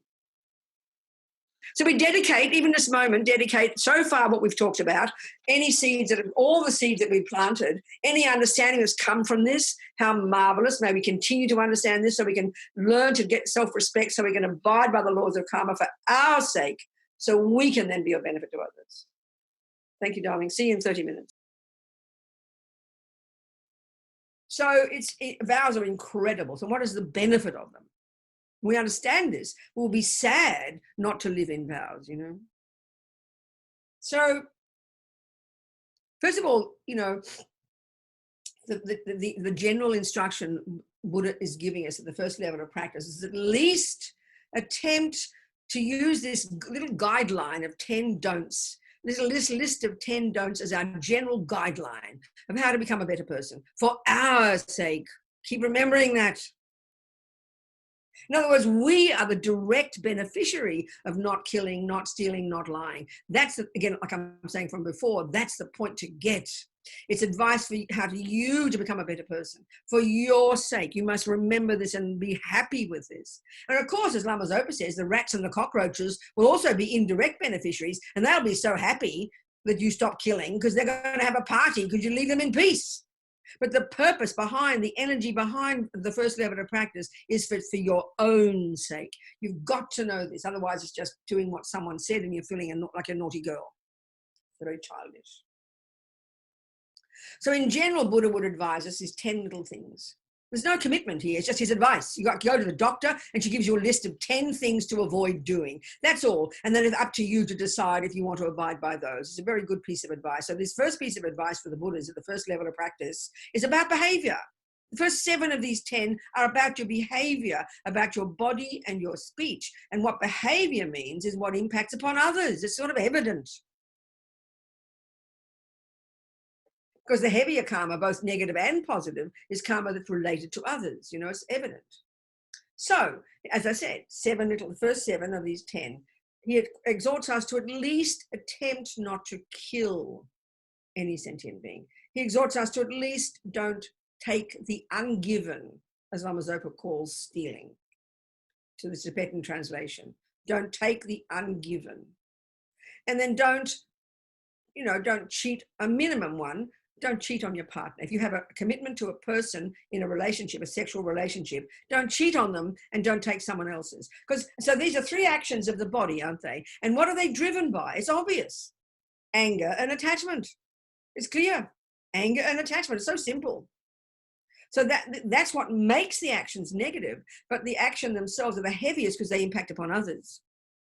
And they are the actions that will bring the karmic result of those actions happening to us. Look at the world. That's why you flip it over, and a virtuous action of the body and speech is marvelous. And the action of giving, the action of helping others, the action of kind words, they are the cause of anything good happening to us in the future. So you think of your life now, and since you're born, think about it.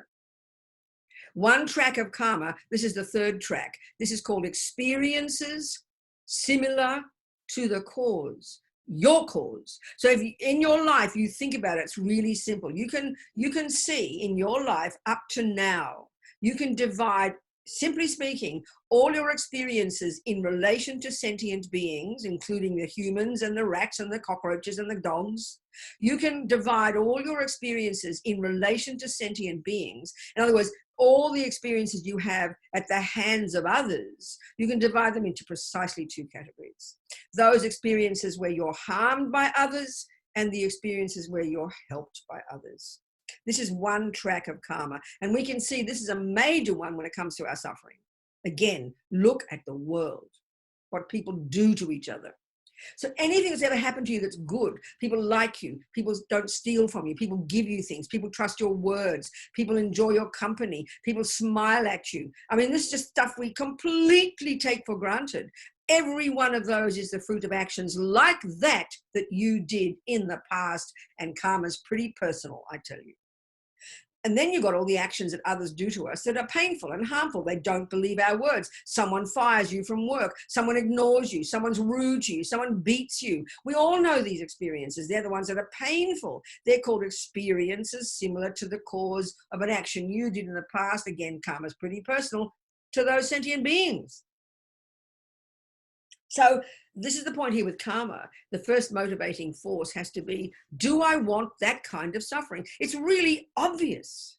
I don't want to get kicked, punched, lied to, stolen from, not given things, to be homeless, I don't want people to be harmful to me. Of course we don't. It's the most primordial, obvious thing. Well, if you don't want that experience, Buddha says, like if you don't want a future bellyache, if you don't want future cancer, if you don't want future, diabetes, and we're just talking short term here as the analogy, then it's obvious you've got to stop creating the causes. This is the basis for abiding by the laws of karma. It's not just being a good girl. It's not just doing what you think someone expects you to do because you'll get rewarded. That's very superficial. It's because you don't want future suffering. This is the first level of practice. So the really potent way to do this, to abide by this, to live in this, is not just look at those as a guideline, but when you commit to being a Buddhist, you would then formally take refuge in the Buddha, and often at the same time or later, you can then take the 5 layperson's vows. There's 3 sets of vows that cover all the levels of Buddhist practice for the different levels. So one level is for junior school and high school. This is the pratimoksha level of vows. And this is the pratimoksha individual liberation. These are the first level of vows at junior school and high school, the wisdom wing, the Theravadan stages of path. So that's the 5 laypersons' vows, for example. The nuns' vows, the monks' vows, they're the same level of vows. And these vows are really kind of like, there's no wiggle room. It's just don't kill, don't steal, don't cheat, don't lie. And these vows are very clear, very straightforward. And they, of course, they're based on a motivation, but there's no wiggle room here. Oh, it's okay to kill if I have a good motivation. No, at this level, you just don't kill, don't steal, don't cheat, don't lie. It's very powerful discipline. And who's the beneficiary? You, remembering this continuously. So the vows then of these 10, okay, the first 7 of these general instructions of the Buddha, general guidelines, as I said, of the body and speech. Again, I'll repeat them. The general guidelines: don't kill, don't cheat on partners as a bare minimum requirement of sexual misconduct, don't rape, for example, don't misuse your body based on sexual attachment, and then don't take the ungiven. The next 4, and of course this is unique to humans: don't lie, say words that are untrue, don't rabbit on about nothing, just meaningless words vomiting out our mouth. Don't care whether the person wants to hear it. There's usually uncontrolled, just nonsense speech, wasting our life. Don't abuse people to their face, and don't say bad things about people behind their backs. So these, if we analyze our lives, I mean, we humans sitting now together, we might not rape and kill too many people, but look at our speech, it's our favorite activity. We don't even, and the thing is, we don't even think of speech as so important in our culture. You don't get arrested for shouting at somebody. You'll get arrested for stealing 5 krona, but not for shouting, because we don't think speech matters, But speech is unbelievable, the harm that speech does. If we just see it in our own lives, in our organizations, in our Buddhist centers, in our families, speech is unbelievably powerful, It's unbelievable. It's so powerful to see the benefit of controlling our speech, So the 7, and then the last 3, these in this list of 10 don'ts, this advice that Buddha gives, not vows yet. This is the 3, now we talk about the mind. And these, at least at this level, it's kind of like learning. We don't really begin to work on our mind much here. We start. It's only really when we get to the next level of practice, high school, the middle scope of practice, we're now on the basis of having subdued our body and speech, we can really get to do the actual job of being a Buddhist, which is to unpack and unravel and become intimately familiar with and radically change our mind. The preparation is controlling your body and speech, the servants of your mind. Now you get to the root of the problem, which is the mind itself. That's where you learn shamatha. You can do it earlier if you'd like. That's where you learn the Buddhist model of the mind. And that's where you really become your own therapist, as Lama Yeshe puts it. You really become a Buddhist. That's where you become a Buddhist. Abiding by laws of morality, that's normal, that's behavior everybody agrees with, communists, Christians, Muslims, and Buddhists. But the second level is the unique approach of the Buddha, where you unpack and unravel and radically reconfigure your cognitive process itself. That's being a Buddhist, that's the unique approach. So, the vows, that starts at junior school, In this 10, the next 3, the last 3 of the 10, Buddha, this is how I like to put it, sort of the beginnings of working on our mind. And what he does is he exhorts us to at least refrain from the heavier level of what he refers to as the 3 poisons, the 3 toxic emotions. So remember, these 3, what they are is a summary, it was the essence of all what Buddha would refer to as the 84,000 mental problems. We've got this 84,000 crazy states of mind. It's like a vast map of the mind, you know. And as Ling Rinpoche, the young Ling Rinpoche, when he goes around teaching recently, I've never heard this before, and other people have said they've never heard it either. But as he said, these 84,000 mental illnesses is an entire map of the whole mind, okay? These 84,000 neurotic states of mind, deluded states of mind, misconceptions, 21,000 are rooted. So, okay, the 3 poisons. These are the summary, the essence of those 84. They all come down to, they subsume to those 3. And those 3, and there's a very intimate relationship between these 3. And we're going to get this into more detail in a minute, but we're talking karma here. We're going to go into the mind later. And we're referring to these 3 now as the last of the 10, the last 3 of these 10 pieces of advice of the Buddha. So these 3 poisons, or the 3 toxic emotions, the root one is known as ignorance. It's the root delusion, known colloquially as ego grasping. And it's the primordial misconception about the very nature of oneself. On the basis of this, which is the delusion that drives everything, we then have what gives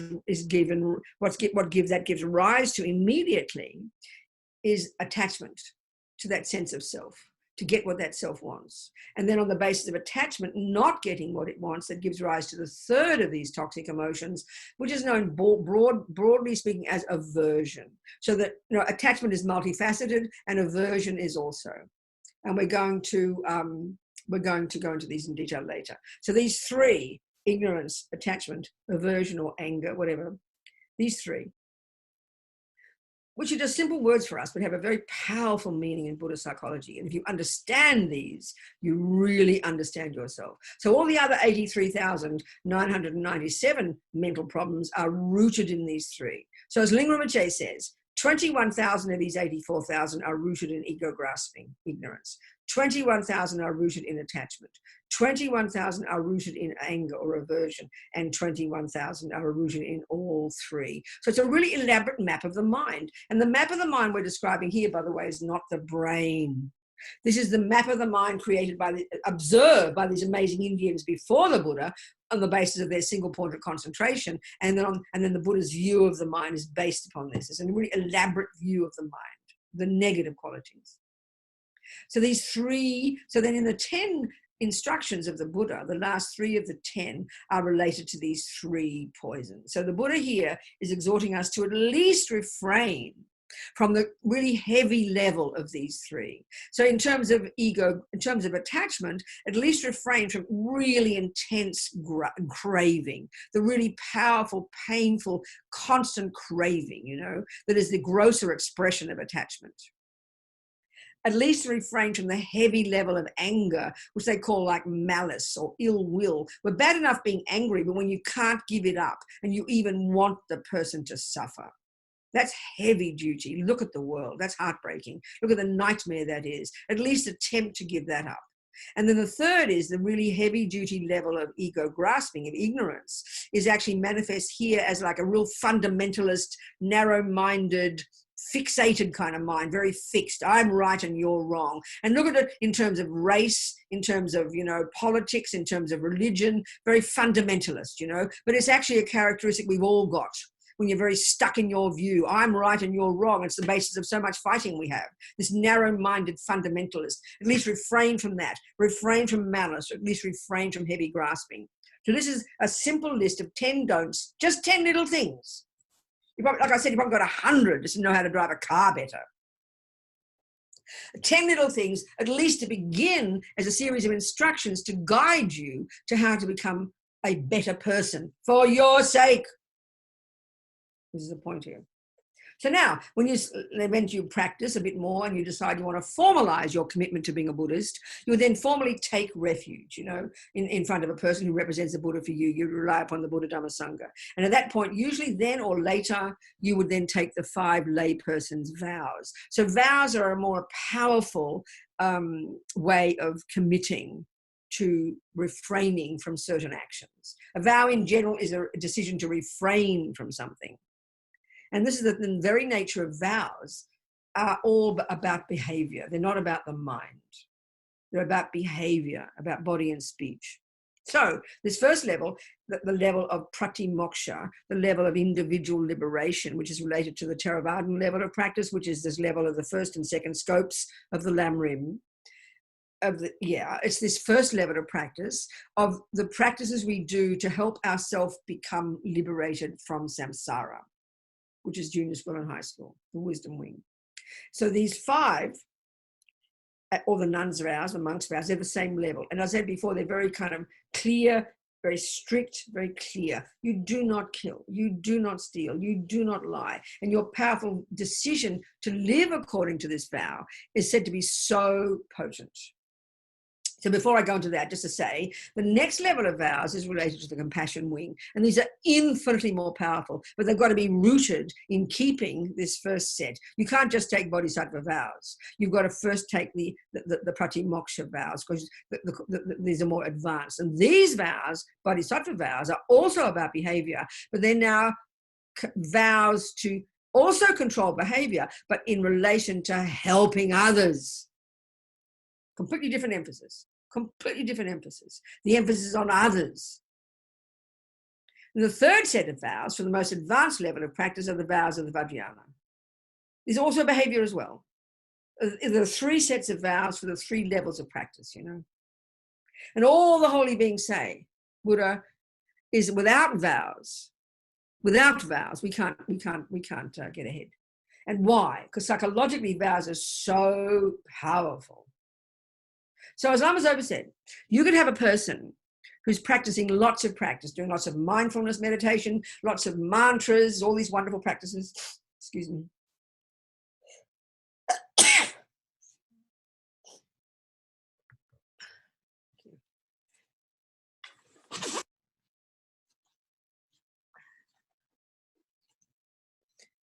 I'm going to start sneezing. Sorry, hang on.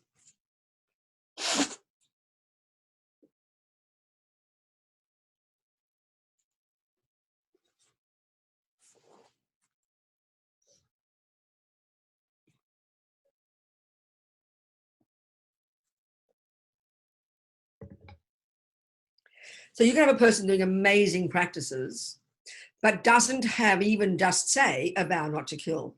And then on the other hand, as Rinpoche said, you can, and this is Buddha's teaching, he's just quoting Buddha, Then you have another person who's merely living in a vow not to kill, merely just having a vow not to kill, but not doing much other practice. Rinpoche said the power of vows is so incredible that the second person merely keeping a vow creates infinite more virtuous karma every second and purifies their mind infinitely more every second because of the power of vows than the first person. So let's look at the logic of this. Let's look at the logic of it. Not just believe it as some religious idea.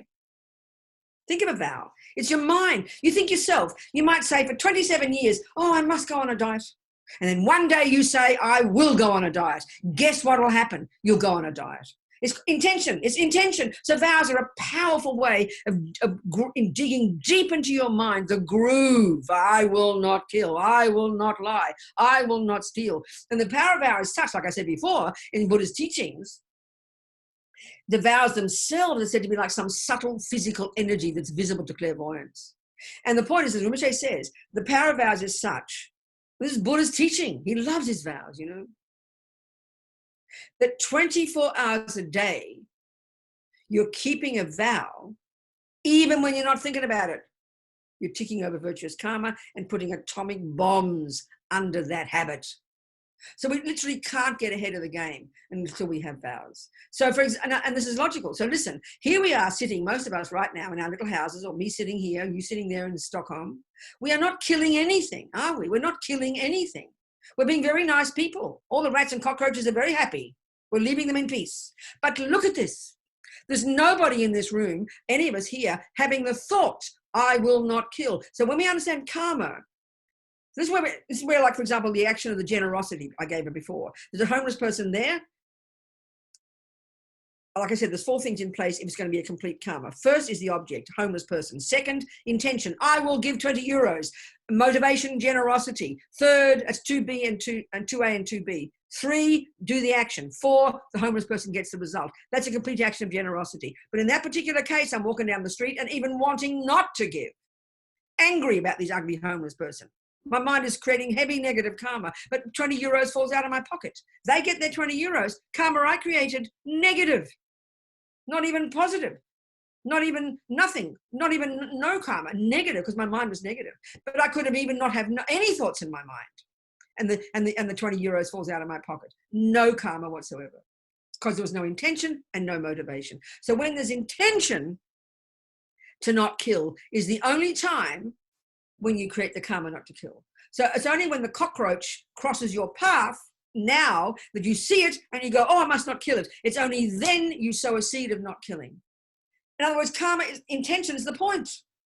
Intention, I will, not motivation here, intention, I will not kill. You have to have that conscious thought for you to sow a seed of not killing in your mind. So the mind has to think, I will not kill. That's what karma means. It's not just general vague principle. It's a very specific thing. If you have no thought, I will not kill, you are creating zero karma of not killing, even when you're not killing. So you've got to have the thought, I will not kill. So the only time that person who has lots of practice creates the karma of not killing, who doesn't have a vow, is only when she decides not to kill. And that might be once a month. Unless she's living in India where it's like Jurassic Park in the rainy season. So the point is, the point about not killing is one of the most powerful actions because it's the action of not killing, conscious, intentional not killing, that is the cause of even just getting a human life. Very specific, it's very technical, very precise. So we need in our bank vault bucket loads of delicious, rich, strong, powerful, non-killing karmic seeds. And the quickest, easiest, simplest way to do it 24 hours a day is by living in a vow not to kill. Buddha says vows are so potent, so powerful psychologically, which is the point that Rinpoche is making, is that even when there's no intention, because of the power of vow, you're kicking over virtuous karmic seeds 24 hours a day. And the power of vow is such that you're putting atomic bombs under the habit of not killing. So for example, in the long-term karmic results, let's say you're a person who's killed in the past, you'll get born in the lower realms, and then eventually the karma finishes, the petrol tank runs out, and like a miracle, one of your virtuous karmic seeds of not killing will ripen, and you get a human mummy. But then the second track of karma is the habits you have. Look at the world and look at the human. So every human has got a human life because of this first track of karma, this first bank vault. One of their powerful non-killing karmic seeds was triggered, and now we've got a human body. That's great. Hitler, Mother Teresa, all the same. That's one of the first track of karma. We've got a human body as a result of non-killing, a complete action of non-killing. How amazing. Now, look into the minds of sentient beings on this planet. Look into the minds of humans. You're going to see millions and millions of humans, and probably the vast majority of all humans on this planet have a tendency to kill. Even most religions, with respect, would say it's okay to kill. Even humans, some of them. Certainly it's okay to kill animals. Look at the world. I'm not being rude. Look at us. So why is this?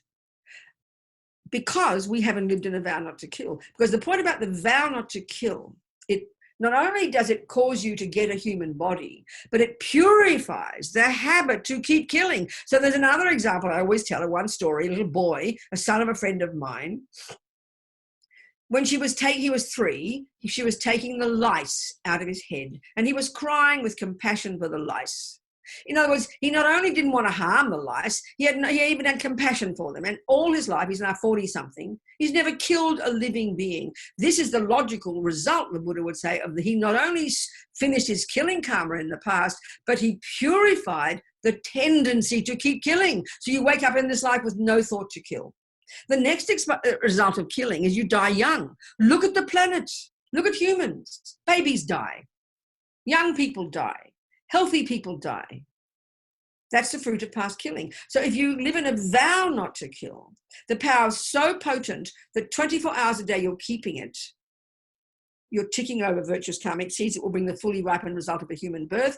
It'll bring the result of not ever have a thought to kill. It'll bring the result of not getting killed or dying young. And it'll bring the result of a really delicious environment. That's exactly what happiness is. And this is just from non-killing. All the vows are the same. The vows are so powerful. They function 24 hours a day. And it's logical. I mean, if you think about, like, as soon as you say, I will go on a diet, look at how that impacts upon your behavior. It's like your conscience is sitting on your shoulder. Every time you see food, you never forget your vow. And it completely determines your behavior, doesn't it? But if you don't make the decision, I will not go on a diet, you forget it. But if you've got the decision, that's like a vow, that all your behavior changes. It's so obvious. It's really powerful. I think we can understand that psychologically. That's the benefit of vows. As Lama Zopa says, just being good is not enough. And that's where you've got to realize we're sitting here being nice people. And many of us live in certain cultures now, around cities, where we don't meet many creatures. We don't meet many creatures to kill. I mean, if you're living in India, and like I said, in rainy season, it's like living in Jurassic Park. You're bombarded every second by sentient beings. You are forced to think, I must not kill every second. But if we're living in places where you don't meet a fly, hardly meet creatures, you're not thinking about not killing. We think, aren't I a good person? I don't kill. But you're not thinking, I will not kill. If you're not thinking, I will not kill, there's no thought of not killing. There's no karma of not killing. So you won't get the karmic results of not killing, which is human rebirth, tendency not to kill, not getting killed or dying young, and not getting sick, and a decent environment. So it's a dynamic, proactive thing, not some vague religious kind of instruction, It's like technical. Any questions from that?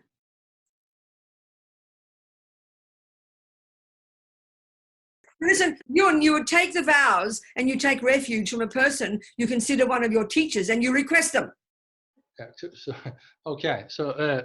My teachers are His Holiness and Lama Zopa Rinpoche. Okay, well then you should. It might be hard to get them. If you have any other people whom you trust, whom you could sort of decide will be one of your teachers, you could ask them. Person you can have more immediate contact with. Are there any other teachers that you like and have confidence in? Maybe I've been practicing all by myself. I've been living up in far north of Sweden. Yes. And I moved here recently, so maybe in a while I will have that opportunity. That's right. I mean, but have you not received teachings from anybody else on the planet? You right now. Yes. So then you have to decide who you like. You check up on that person. You think if they could, you could respect that person, trust their teachings, and you could think of them as one of your teachers, see them as the Buddha, then you would ask that person to do it. Okay. Thank you. Okay. All right. Okay. Any other questions? Yes. Anybody else?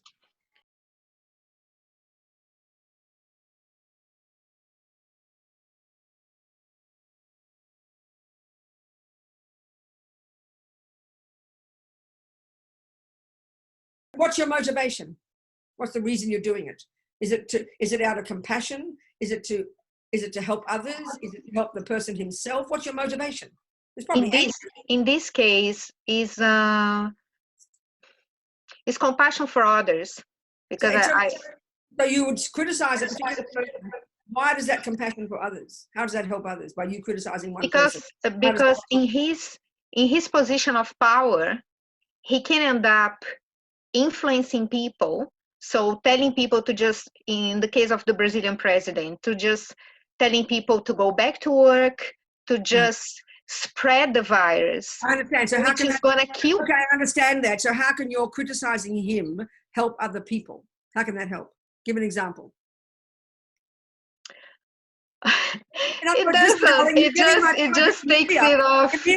Emilia, I think you're getting my point. We've got to watch our mind like a hawk and watch our speech like a hawk. Okay. And most of the time, we criticize politicians, which is what we do much of the time. I mean, in America, there's just this orgy of not constant, raging, angry criticism of Mr. Trump. And we think it's noble because the guy's crazy, maybe. It might be. It sounds like it. We've got to start looking at the benefit of our words and looking at our motivation and forget about the harm we do to others. You're not harming the president. Believe me, when you rage on, and you're just harming yourself. You're making your mind angry, you're making your mind distressed, you're making yourself depressed, and 99% of the time the words we say aren't helping anybody. So we've got to really look at that and watch our speech like a hawk. And if there is something useful to say, like someone asks you a question about something that this president did, then you might say, well, I don't think he's right. And you'd be more reasonable. So I think you understand that. Yes.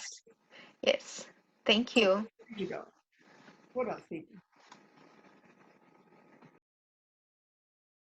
Okay. Okay.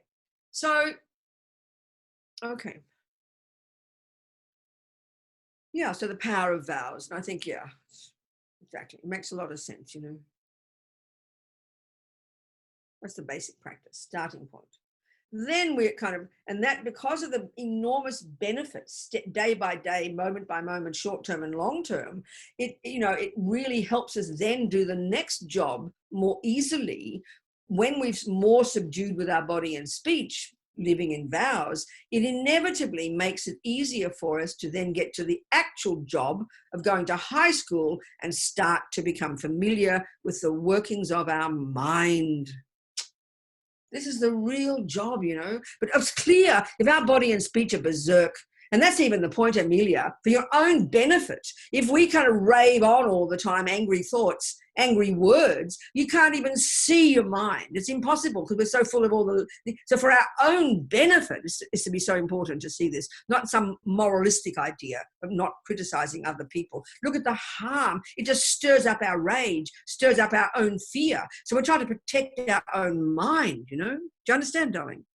So this is where the next, now let's go to high school, and now let's look at the mind.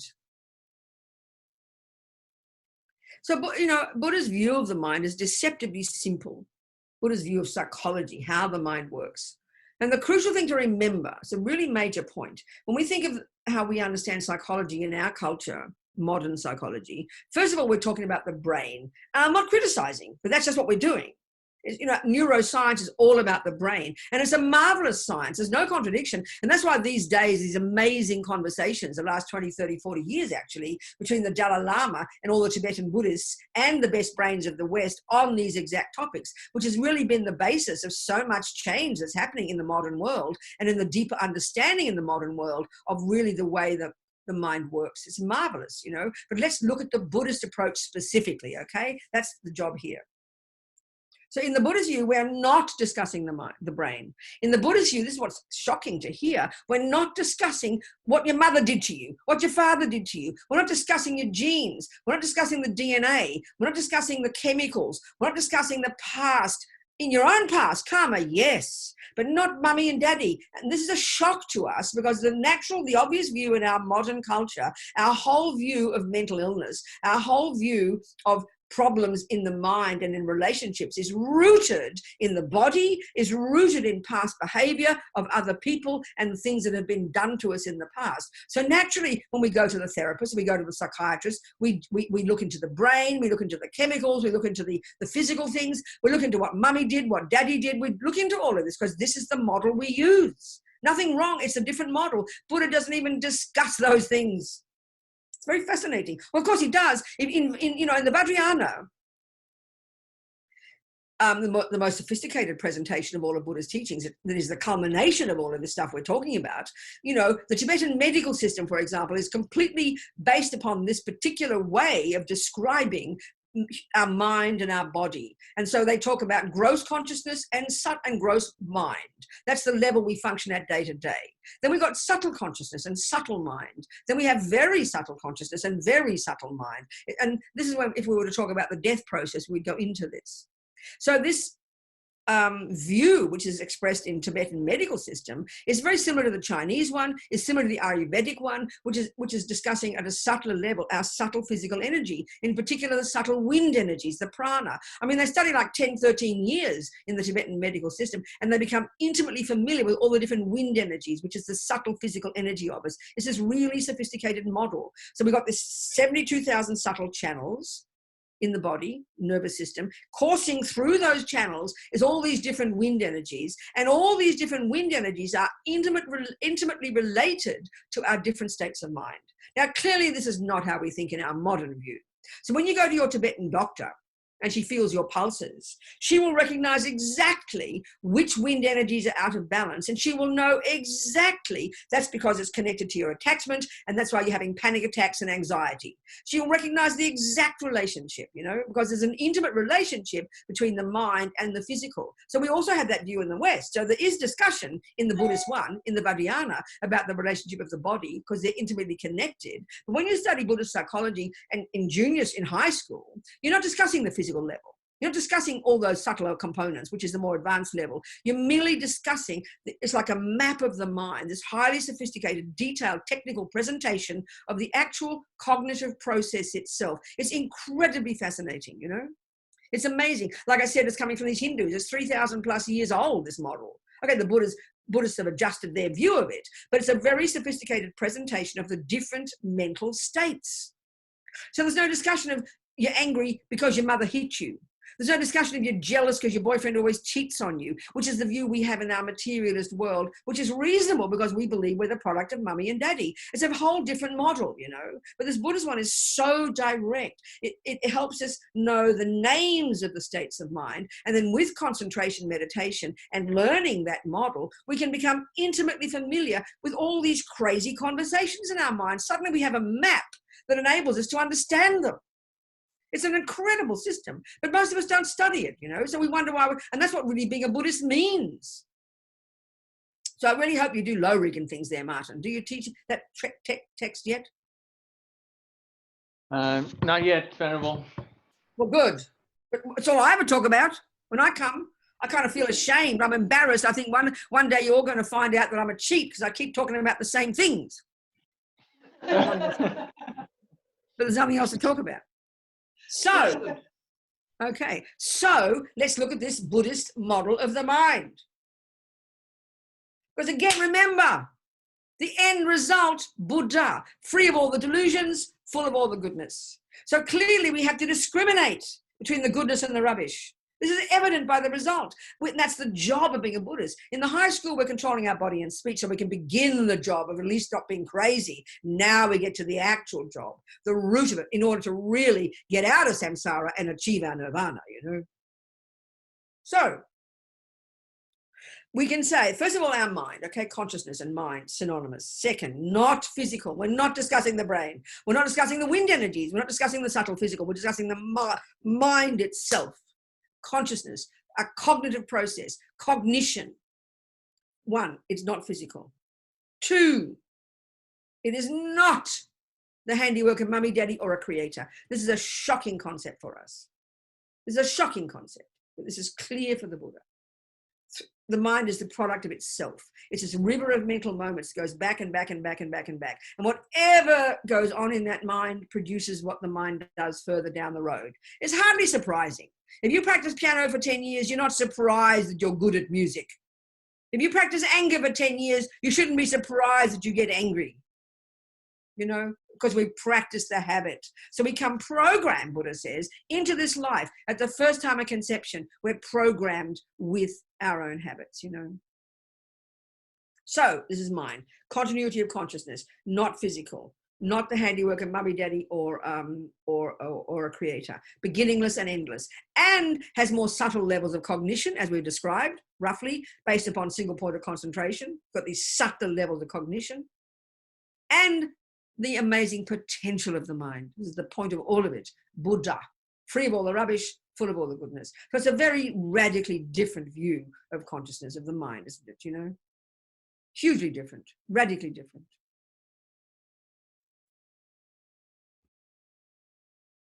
I'm just thinking who else is here. Other people, Christina, Alva, Joanna, Kai, Yuval, Kartik, Andrea. Good. Okay. All right. So, okay. So now let's look at the mind then. So there's different ways of presenting it, but one way is first of all, the definition of mind is very fascinating in Buddhism. In general, the definition of anything, which is very necessary to know so we can begin to discuss things, especially when we get to realizing emptiness, we have to understand what a thing is so we can begin to discuss it, you know? So mind, the definition, usually a definition has two parts. The first part tells you its conventional characteristics. So for example, if I say, you say to me, what is a cup? What is that? Well, that's a cup. That's the name of it. It's the term. What is it? Well, the two main parts, the first part is the first part of the definition will tell you its conventional characteristics. It is this flat-bottomed clay container. And you can see this. But you're not happy yet. You want to know, this is the crucial piece, you want to know, what does it do? What's its job? What's its function? Oh, well, darling, it holds my tea, Mummy will tell me. Now we know what a cup is. We've established it as a cup.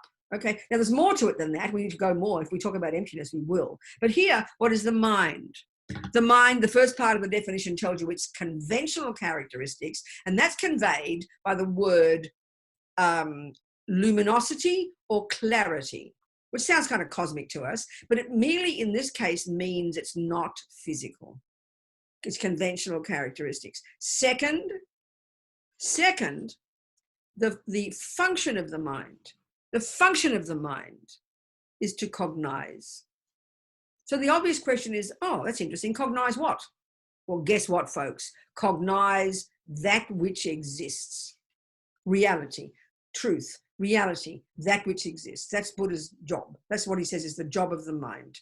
So right now he's telling us our mind is cognizing a load of rubbish that doesn't exist. We are cognizing, thinking that things are permanent, and they're not permanent. We cognize that, our mind is believing in, cognizing, being aware of, knowing lots of things about reality that just aren't true.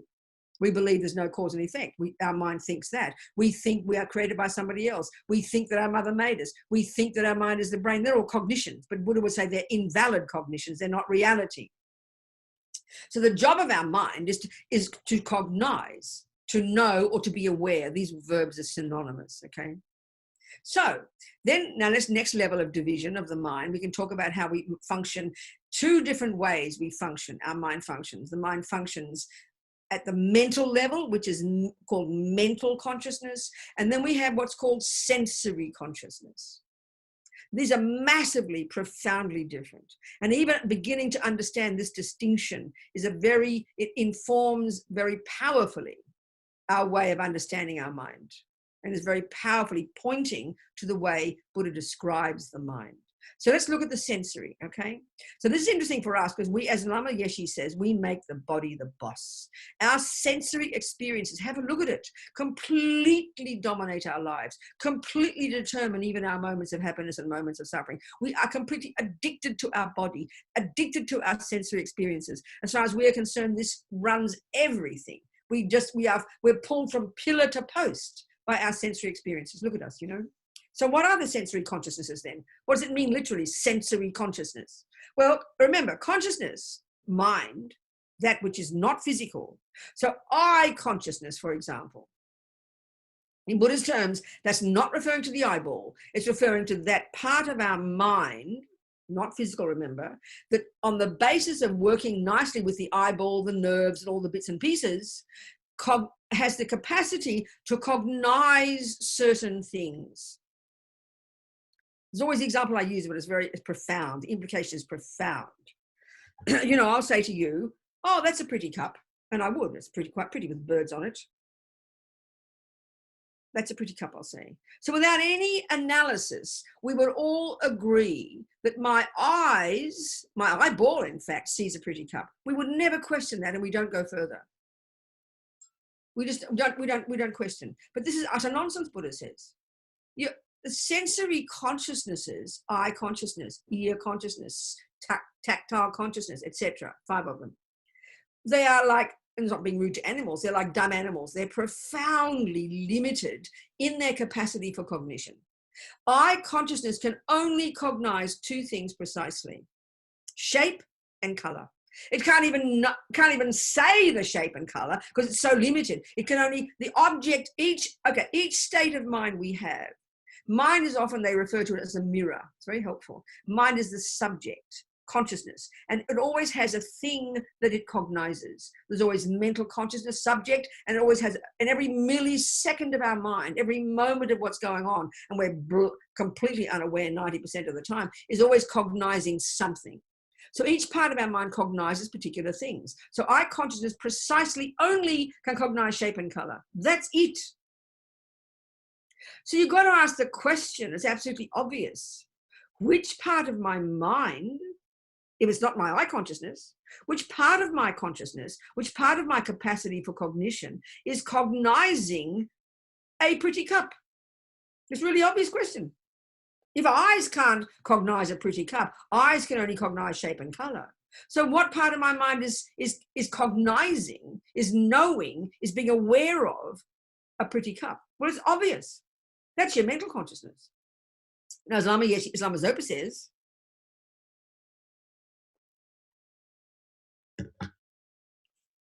that's where the workshop is. Tibetans point here, not here, here, when they say mental consciousness. All your thoughts, your feelings, your emotions, your unconscious, your subconscious, all the millions of concepts, all the millions of feelings, all of this is your mental consciousness. This is Buddha's expertise. This is what we have to become familiar with. This is what we have to unpack and unravel. This is what we have to radically change. This is what becomes the Buddha. And this is what causes suffering. And this is what causes happiness. So we better learn to understand it.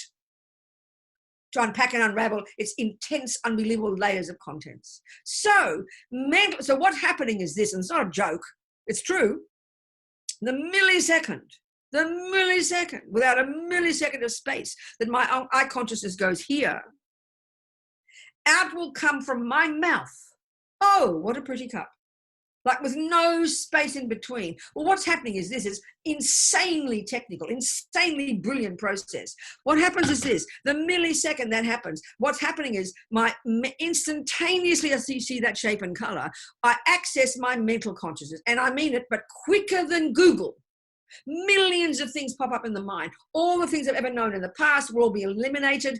All my memory of what it is, it's the cup, what I think is pretty, the colors, the this, the bird, the that, millions of different cognitions that I've stored in my mind, because nothing goes astray, is all there. And because of habit, out will come out of my mouth a mental construct, an opinion, a viewpoint. What a pretty cup. So we don't cognize, I mean, this, and it's all happened so brilliantly, so quickly, so fast, and that's how we live our lives. Look at the world. We see and hear different things, and we either have in other words, they're all opinions. This is a mental contract, is an opinion in the mental consciousness.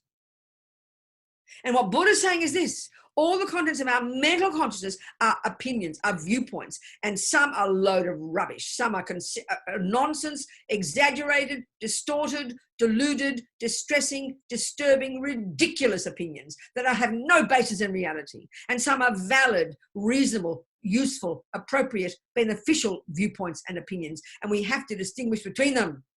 That's the job of being a Buddhist. So this is not going to come out of the sky. It's like if you're not a gardener, if you're not a botanist, and you're going to look at a garden, you can look at all the millions of growing things, can't you? But as long as you don't know botany, you'll just see lots of shapes and colors. And you'll even have an opinion, oh, it's a pretty color, that's a pretty this, pretty that. But you have no clue of what is going on in that garden until you learn botany. And then you look with fresh eyes and you, my God, now you see there's a weed, there's a herb, there's this, because you've got some intelligent knowledge about the contents of a garden. That's what we have to learn about our own mind. A super amazing model that enables us to see the mind itself, the thoughts themselves, and learn to distinguish between the crazy ones and the valid ones. It's a difficult job. It's the hardest job we'll ever do. But it won't come from working on Jung. It won't come from understanding Freud. It won't come from working out what your mother did to you when you're 14. That'll all help you trigger some feeling, but it's not nearly enough. It's not nearly precise enough. This is a deeply precise technical job that needs to be done on the basis of First controlling your body and speech, then getting some concentration, and then learning the Buddhist model of the mind. They're the tools you need. Then you're really becoming a Buddhist. You do the work every day, observing 1,000 thoughts a second just about. So you get to know all the thoughts and all the feelings and all the emotions. You see the ones that are rubbish, and you start to argue with them, and you grow and delight in the positive ones. That's the job of being a Buddhist. I think I got a bit fast then. Did you all understand me? Good. It's a full-on job, babies, I tell you. Just being mindful will not help you do it. You've got to have mindful plus knowledge about the mind. So then throughout your day, when you're not sitting on your cushion, you can bring to bear the capacity to focus. So you start to see, oh my God, listen to the craziness in here. And you start to hear the thoughts, see them, work with them, argue with them, ever more deeply, ever more sophisticatedly. This is the job of being a Buddhist. Okay, so let's look at the contents of the mental consciousness. That's where the workshop is.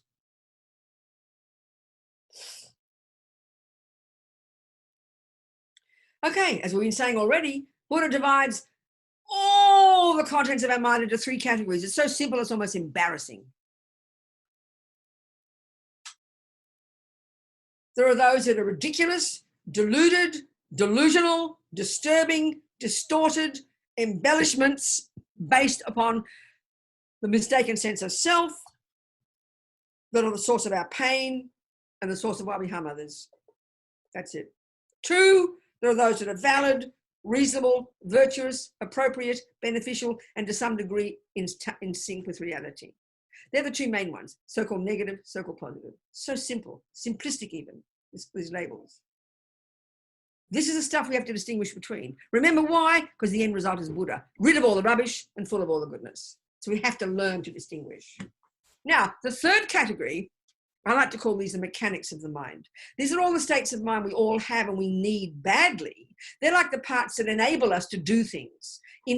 Concentration, intention, attention, discrimination, vigilance. There's many of these words. And these are the parts that enable us to function at all. Good memory. The word mindfulness in Buddhist psychology is simply referring to one of these 3rd category, one of the mechanics of our mind, which is simply the ability to not forget what you're doing moment by moment. As Lama Zopa says, thieves need mindfulness. So these are neither negative nor virtuous. That's why in Buddhist psychology, there's a very powerful meaning, negative and positive. They're not some kind of moralistic idea, but they've got a very particular function. So concentration is necessary, but in this the way they characterize, it's not called a virtuous state of mind. It's simply the mechanics. So whether you're a murderer or a meditator, you need concentration. It doesn't have a character of being good or bad, but it's crucial. It's necessary. There's no question. So and these are the ones that we cultivate in single point of concentration so that we can do the job better of being our own therapist. We've got to have good concentration, watch the intention. We've got to watch the alertness. We've got to watch the vigilance. We've got to watch all these parts of our mind to develop them. So they're the ones that help us do a better job, see our mind. They help us do cooking. They help us do cleaning as well. So these aren't virtuous in their nature. That's why mindfulness meditation in its nature is not even a spiritual practice. A monkey can have mindfulness. It's not spiritual or virtuous in its nature. It is not virtuous in its nature, but it's based upon a virtuous motivation done so that you can know your mind, so you can become a Buddhist, so you can benefit others, or not benefit Buddhists, just benefit others and help yourself. Then it becomes virtuous. The motivation makes it virtuous, but in its nature, it's not virtuous. This is so crucial to understand. Thieves need mindfulness, as Lama Zopa puts it. So we have the neurotic, deluded, I-based ones that are the source of all our pain, we should get rid of. We have the virtuous, positive, valid ones, which are the source of our happiness, which we can develop to perfection. And then we have the 3rd lot that are the mechanics that help us do this. It's a way of putting it, okay? So, like we said, Buddha articulates, he's got a map of the mind, 84,000 distinct problems of the 1st category. But when you learn the mind, when you study the texts about the mind, we mainly look at just a few. There's a text that tells us, that presents 51 different states of mind, some positive, some negative, and some neutral, like a group of all 3. But there are thousands of states of mind, but these particular ones, 51 of them, are particularly related to in order to recognize certain states of mind that we need to cultivate in order to get, to become to meditate. So these 51 are really important, But as far as the negative ones are concerned, or the unhappy ones, these deluded states of mind, and the way like I said, the word delusion is very powerful in English. In some languages, I think there's no such equivalent, and so it's kind of a weird word, but it indicates the function of these unhappy states of mind. They've got two main functions. They're deeply disturbing. Check when you're angry. Check when you're depressed. Check when you're anxious. There's no question we are so distressed. That's a disturbing characteristic. And the more fundamental quality is that they are delusional states of mind, meaning they're misconceptions, they're exaggerating, they're embellishing the characteristics of an event, a person, a thing, yourself, or whatever. But because they're so spontaneous, because they're so practiced, all we do is experience the feeling of them. We don't we don't articulate the conceptual aspect of them, which is what we have to learn to do. So, okay, 84,000 of these neuroses, Buddha, they're all subsumed to the three poisons, the three toxic emotions. And these are simple at one level, but powerful when we begin to comprehend them. So there's like a hierarchical relationship between these three. The root of them, the root delusion, the root misconception, the root affliction, these words are all synonymous, is known as merely ignorance, ma-ripa in Tibetan. But it's a very specific ignorance, okay? Ignorance in general is merely not knowing something. And that's very easy to fix. So if I just simply don't know what that is, and I say, what's that? And, you say, what's that, Robina? I'll say, I don't know. And you tell me it's called a mala. I'll go, oh, now I know what it is. That's easy to fix. That's easy to fix because I had a big space in my mind that was not knowing. But that's not the ignorance that Buddha's talking about. The ignorance that Buddha's talking about is like this. It's not only do I not know the truth, that it's a mala, but I believe, let's say, it's a noose to hang people with. In other words, any old thing, it doesn't matter here. It's a very loose explanation. When I really, not only do I not know it's a mala, but I think it's something else. And I believe it's something else. And I cling to that belief and I believe it totally. So that's this double trouble ignorance that we have here. So in other words, this ignorance is, not only do we not know the true nature of the self and everything else in the universe, dependent arising and emptiness, not only do we not know, not only are we ignorant of that reality, but we believe it's something else. And here, the ignorance, this double trouble level of ignorance, not only do we not know there is no intrinsic I, but we totally believe the exact opposite. We absolutely believe in the bones of our being and have for eons that there really is a real, definite, independent, intrinsic me. So not only do we not know that's not true, we totally believe a lie. So it's double trouble. So if we just merely didn't know the nature of reality, we could learn it in a couple of years. I think we could become a Buddha in a couple of years, But we are believing in lies. This is the point the Buddha is making. And we have for eons. We're totally programmed in believing in everything has an intrinsic nature. Everything in the universe, starting with the self. And all the troubles start from this, Buddha says. So on the basis of that primordial, deeply instinctive misconception, ego, known colloquially as ego grasping, on the basis of this one, we then have the next main voice of that ego grasping is called attachment. This simple, deceptively simple word. And it's multifaceted. And then on the basis of attachment not getting what it wants, the third one, aversion. And that's multifaceted as well. So let's look at attachment and aversion. Because these run our lives, surprisingly to us. We don't think like this. This is Buddhist model. And all the other delusions we have, jealousy, resentment, low self-esteem, arrogance, depression, they all are manifestations of these, So these are the fundamentals we have to understand. Fundamentals, I tell you. It's fascinating. So let's look at attachment, because as far as the Buddha is concerned, in the Four Noble Truths, effectively the main source of the suffering of all sentient beings is attachment. So if this is true, we better know what that earth is talking about, haven't we? Because we don't even understand what Buddha's saying, you know. So what is attachment? Well, at first, as I said before, it's the main voice. It's the main expression. It's the main consequence of the root delusion, this very positing of an independent, real, solid, definite, unchanging, separate me. This primordial ego grasping. That's the root delusion. So primordial, we can't even articulate it, you know. On the basis of that, effectively, this main one is then this hunger, this emotional hunger. It's an actual expression of this sense of a separate, lonely, bereft, nothing, nobody, concrete, set in stone me. So attachment is multifaceted. So the way, I mean, the deepest level of it, which is just beyond intellect, is just primordially deep feeling. And as Lama Zopa says, this is the main disease in our culture. It's the main expression of attachment in our culture.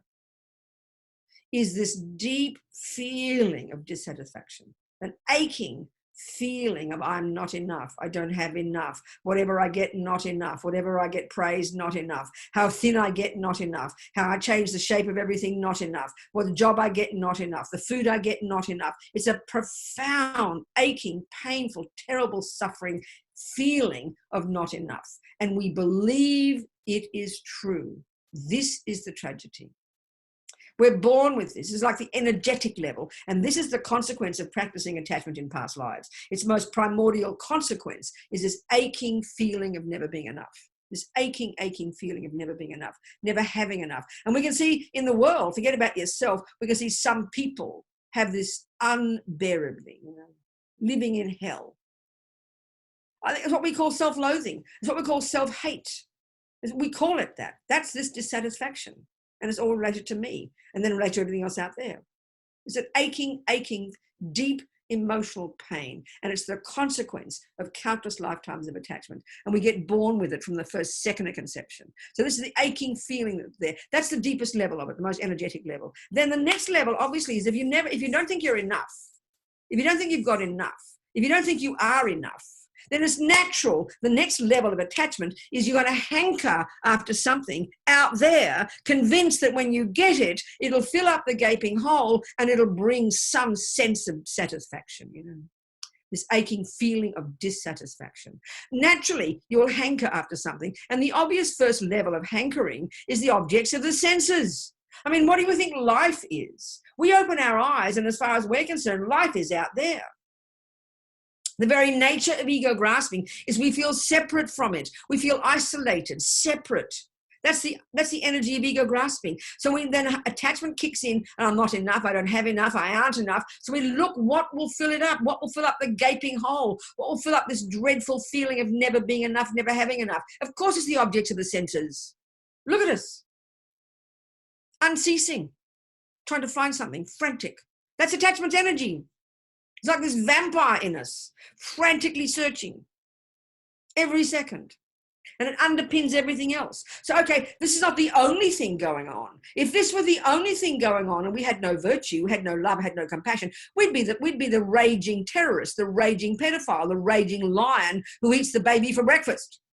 So fortunately, we have access to love and compassion and virtue in the second category of states of mind. That's our saving grace.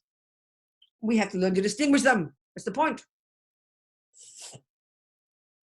So the deepest level of attachment, dissatisfaction. Next level is hankering, hunger, emotional hunger. I've got to get something, find something. And it's out, the grossest level is out there, the objects of the senses. Then the next level of attachment in this vampire looking for something out there is the next level of attachment this is with the real job of it. It conceptualizes the deliciousness of the object and grossly exaggerates the deliciousness of the cake, the boyfriend, the money, the shape, whatever the thing is attachment gloms onto. So the more the emotional, the more the dissatisfaction, the more the emotional hunger, the more exaggerating attachment then projects onto the thing. And then the next level is to manipulate, to control, to get that thing. That's attachment. And then when you get it, to possess it as mine. All of this is the function of attachment, manifesting in a multitude of ways, depending on the way it manifests each of us, depending on whether it's food or bodies or the shape of our own body or our possessions or even to attachment to our ideas. Attachment is not just for the sense objects. That's the first level. Attachment is for everything. And it's at a deep, it's like so one way of summarizing what attachment is, and this is where it sounds quite brutal. It's this junkie in us, this vampire, like I said, this junkie that's quite frantic, really quite frantic, continuously frantic. And essentially what it wants every second is only the nice things. And the nice things, quote unquote, are what I want by definition. So it's totally self-centered. It's an expression of ego grasping. It's completely frantic. It's completely exaggerating. It's completely hungry. And it's like a maniac. And so what happens the millisecond it doesn't meet what it wants, it doesn't get what I want, the millisecond attachment meets the thing that isn't the nice thing, that's the arising of the third one. And that's aversion. And that too is multifaceted. The obvious gross level of aversion, and look at the world, is called anger. Look at it. It's a panic attack when the attachment doesn't get what it wants. So you scream, shout, kill, yell, and do all the harm that's done on the planet. The milder levels of anger, aversion, we don't even notice them. We don't pay attention. Everybody has these. Annoyance, irritated, upset, frustrated, anxious, stress. They're all aversion. They're all thwarted attachment. Because you see, the thing is, attachment can never get good things. Attachment is not able to be satisfied. It's a junkie. It's a bottomless pit. It can never, never, never get what it wants because it's not possible, because it's exaggerating. So it can never get what it wants. So we're bumping into our attachment, it bumps into what it doesn't want, and then instantaneously aversion arises. And for most of us, it manifests as annoyed, upset, frustrated, anxious, guilty, all of these variations of mild anger. And it's just there, like an aching feeling all the time. This is a natural relation between attachment and aversion. And this is why we all have so much stress and anxiety. It's called aversion. Because attachment it can't get what it wants, because what it's made up is a fantasy. It can never get what it wants, never. Even if we do get temporarily what we want, the cake, within 3 minutes it becomes disgusting because you just ate too much and now you're even more miserable. Attachment is not able to be satisfied. This is not meant to be moralistic. It's a literal truth. So we are all going mad, trying to get what attachment wants, believing when I get it, I'll get happy, and then being distressed when I don't. This is samsara. Buddha calls this samsara. And all the other delusions are the result of this. They're all rooted in these three. This is it. This is samsara, babies. And I'm sure we recognize. Any questions?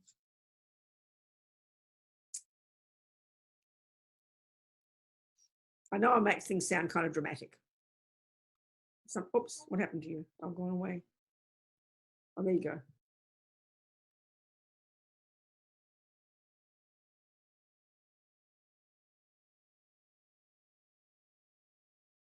What do you think they meant? I don't know, that maybe it's in the mind somehow, but yeah, I think because it sort of arises in the mind. No, I think that only makes sense when we start realizing the ultimate reality of emptiness, and we're not discussing that yet. Okay, so maybe it's another subject. It's a more subtle way of understanding things. That we're talking here, there's conventional reality and there's ultimate reality. And what you're describing is at the ultimate level, when we discuss emptiness, this is a very meaningful statement. But right here at the conventional level of trying to understand the suffering of samsara, it's not relevant at all. Okay. There are different levels of presenting things. Do you understand that?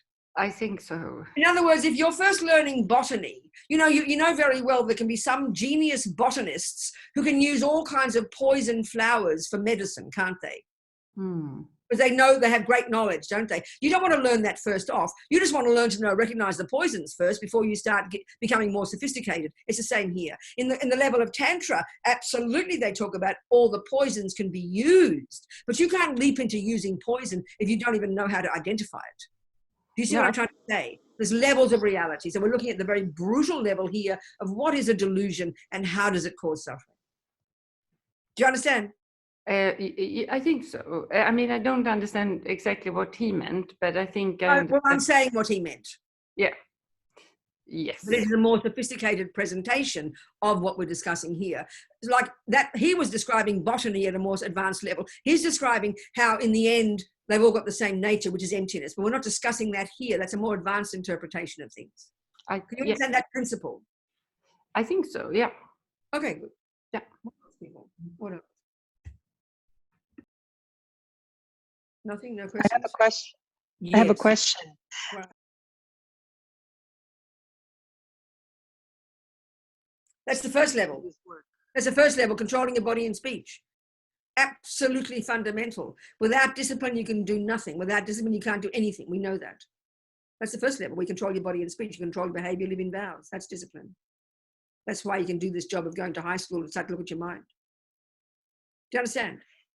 Yeah. But how do you work that with like the guilt of the West? You know, like, oh, am I delusional? That's another discussion. That's not, okay. That's the answer there isn't necessarily discipline. The first level of practice, you learn to harness the energy of your body and speech and control the voices of your delusion so you've got some semblance of control over you. Then you get more sophisticated in your level of practice and you go to the high school level and you get some concentration and now you learn to study the Buddhist model of the mind. So the answer to your question, how do you deal with guilt? You have to recognize where it fits into this model. So what is it? Well, first of all, it's under the negative heading. So guilt is a consequence of this whole model that goes on in our mind, this idea of a separate sense of self. And then what happens is when someone else does something bad, for example, when somebody else does something bad, you have anger towards them and you go, you did this and you did that and you did this. And then you conclude and you're a bad person. Would you agree, roughly speaking, that's anger, isn't it? You agree with that? Okay. Yeah. So guilt, it's exactly the same, but you're the object. I did this, I did that, I did this, and then you exaggerate your badness and you say, and I'm a bad person. We love to do that. That's our favorite activity. Right. It's a delusion, it's anger, and exaggerates our badness, and we are the object of it. So we've got to watch our minds like a hawk. It's very difficult because we see this automatically. As soon as we hear we have delusions, and this is what I'm saying before, it's this moralistic model we have. As soon as, right. Sort of like you go to the doctor and she says, you've been smoking too many cigarettes, Andrea, and you go, oh, I must be a bad person. No, she's not saying that. She just says, wake up call, baby. See what it's called. See how it's causing you suffering and trying to change. But we run to, oh, I must be a bad person. That's so irrelevant. We run to it immediately.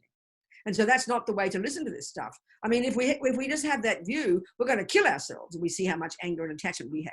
But if we're really trying to have self-respect and realize that we're sick of suffering, we want to find the causes. And so that's why you go to your doctor and she says, now here are the causes, Andrea, honey, you've been smoking too many cigarettes. And it'll be like a revelation. Wow, I've got to change. It's going to be hard work because it's a deep habit, but you won't beat yourself up. You'll be happy you found the solution. That's the attitude to this. Do you understand my point? Yeah. Because the way we can interpret it is exactly what you said. Oh my God, I must be such a bad person. That's completely not valid. It's completely an over-exaggeration.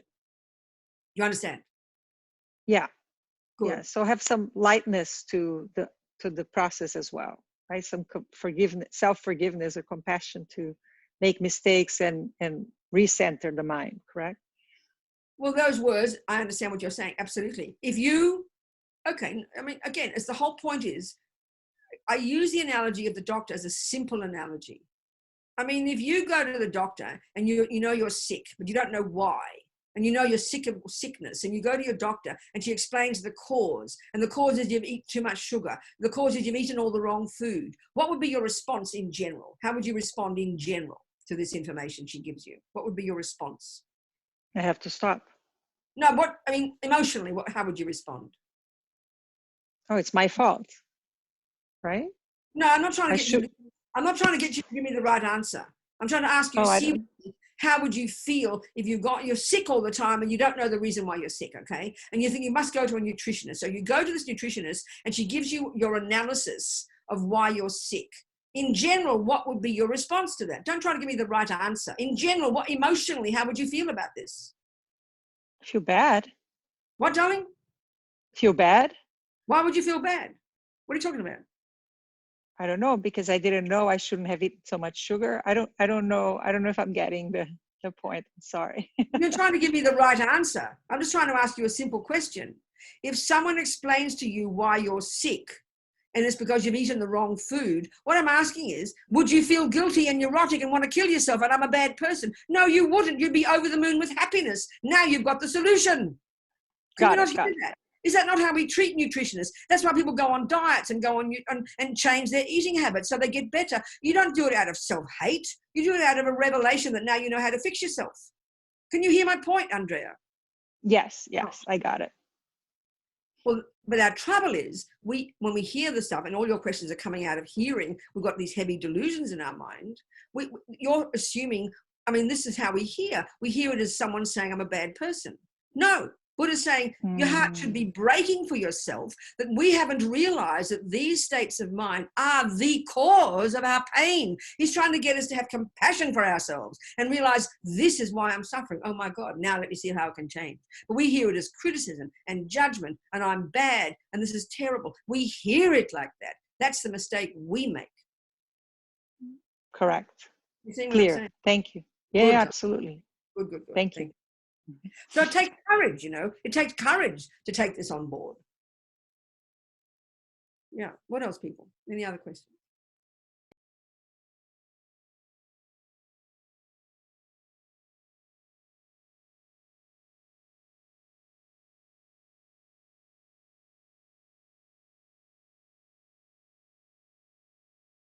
Well, okay, we'll look at the 4 ways that our karma ripens. So so there you are in your own life. Forget you haven't died in an airplane crash, have you? But you've had some bad things happen to you in your life? Yes. And have you had some good things happen to you? Yes. Okay, good. Let's take the good example of the good things, because we don't often think of why the good things happen. So so the same reason that a Muslim would say, if you win the lottery, it's God's will and it's a gift from God. So they'd be happy for that, wouldn't it? So whatever it is, if you have faith in God, who's a creator, when the bad things happen, you accept it because it's God's will. And when the good things happen, you accept because that's God's will as well. That's the Christian or the Muslim view. Would you accept that in general? Yes.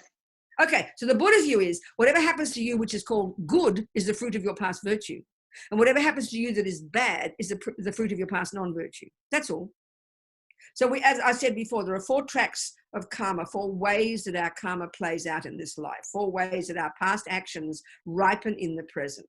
So if you take one example of, let's say, non-killing. So the first result of that is you got that one, Damiana, like the rest of us, you got a human rebirth. That's the fruit of your practice of non-killing, the programming of your consciousness in the past in the habit of non-killing. So the result is that you now have been born in a mummy's human womb.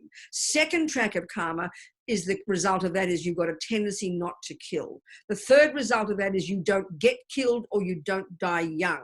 And the fourth result is you'll be healthy and kind of whatever you eat and the food will be nourishing and delicious. So in other words, Buddha say everything that happens in terms of the environment is the fruit of the past actions.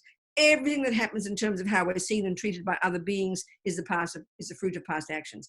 Everything in your own mind is a bunch of habits from your own past actions. And even your own humanity is the fruit of your own past actions. So whether you take an action that's a bad action, like dying in an unhappy action, like dying in a plane crash, it's the fruit of your past killing. If you have an action that's called you win the lottery or someone gives you a gift, that's the fruit of your past generosity. People speak to you, people believe your words, that's the result of your speaking the truth in the past. If people don't believe your words, it's the result of your telling lies in the past. Simply speaking, everything we experience, if you look at it, if it's a happy experience, that's the fruit of some virtue. If it's an unhappy experience, it's the fruit of some non-virtue. So that's why I like to use the garden analogy garden. of gardens, an analogy of a garden. Your life is your garden. All the fruits and the flowers, which are the happy things that happen, are the fruit of your virtue. All the things that are suffering, which is the weeds, they're the fruit of your non-virtue. That's the principle. That's the idea. And it's not punishment and not reward, because there's no punisher and there's no rewarder. We are the ones who set ourselves up to have our present experiences. That's the general principle. You with me now? Thank you. Is that explain the theory? Yes, yes. Okay. All right. It does. Okay, Thank you. Okay, that's why it's very powerful to hear, sometimes because the Tibetans, for example, you know, because they've been Buddhists for like 1,200 years.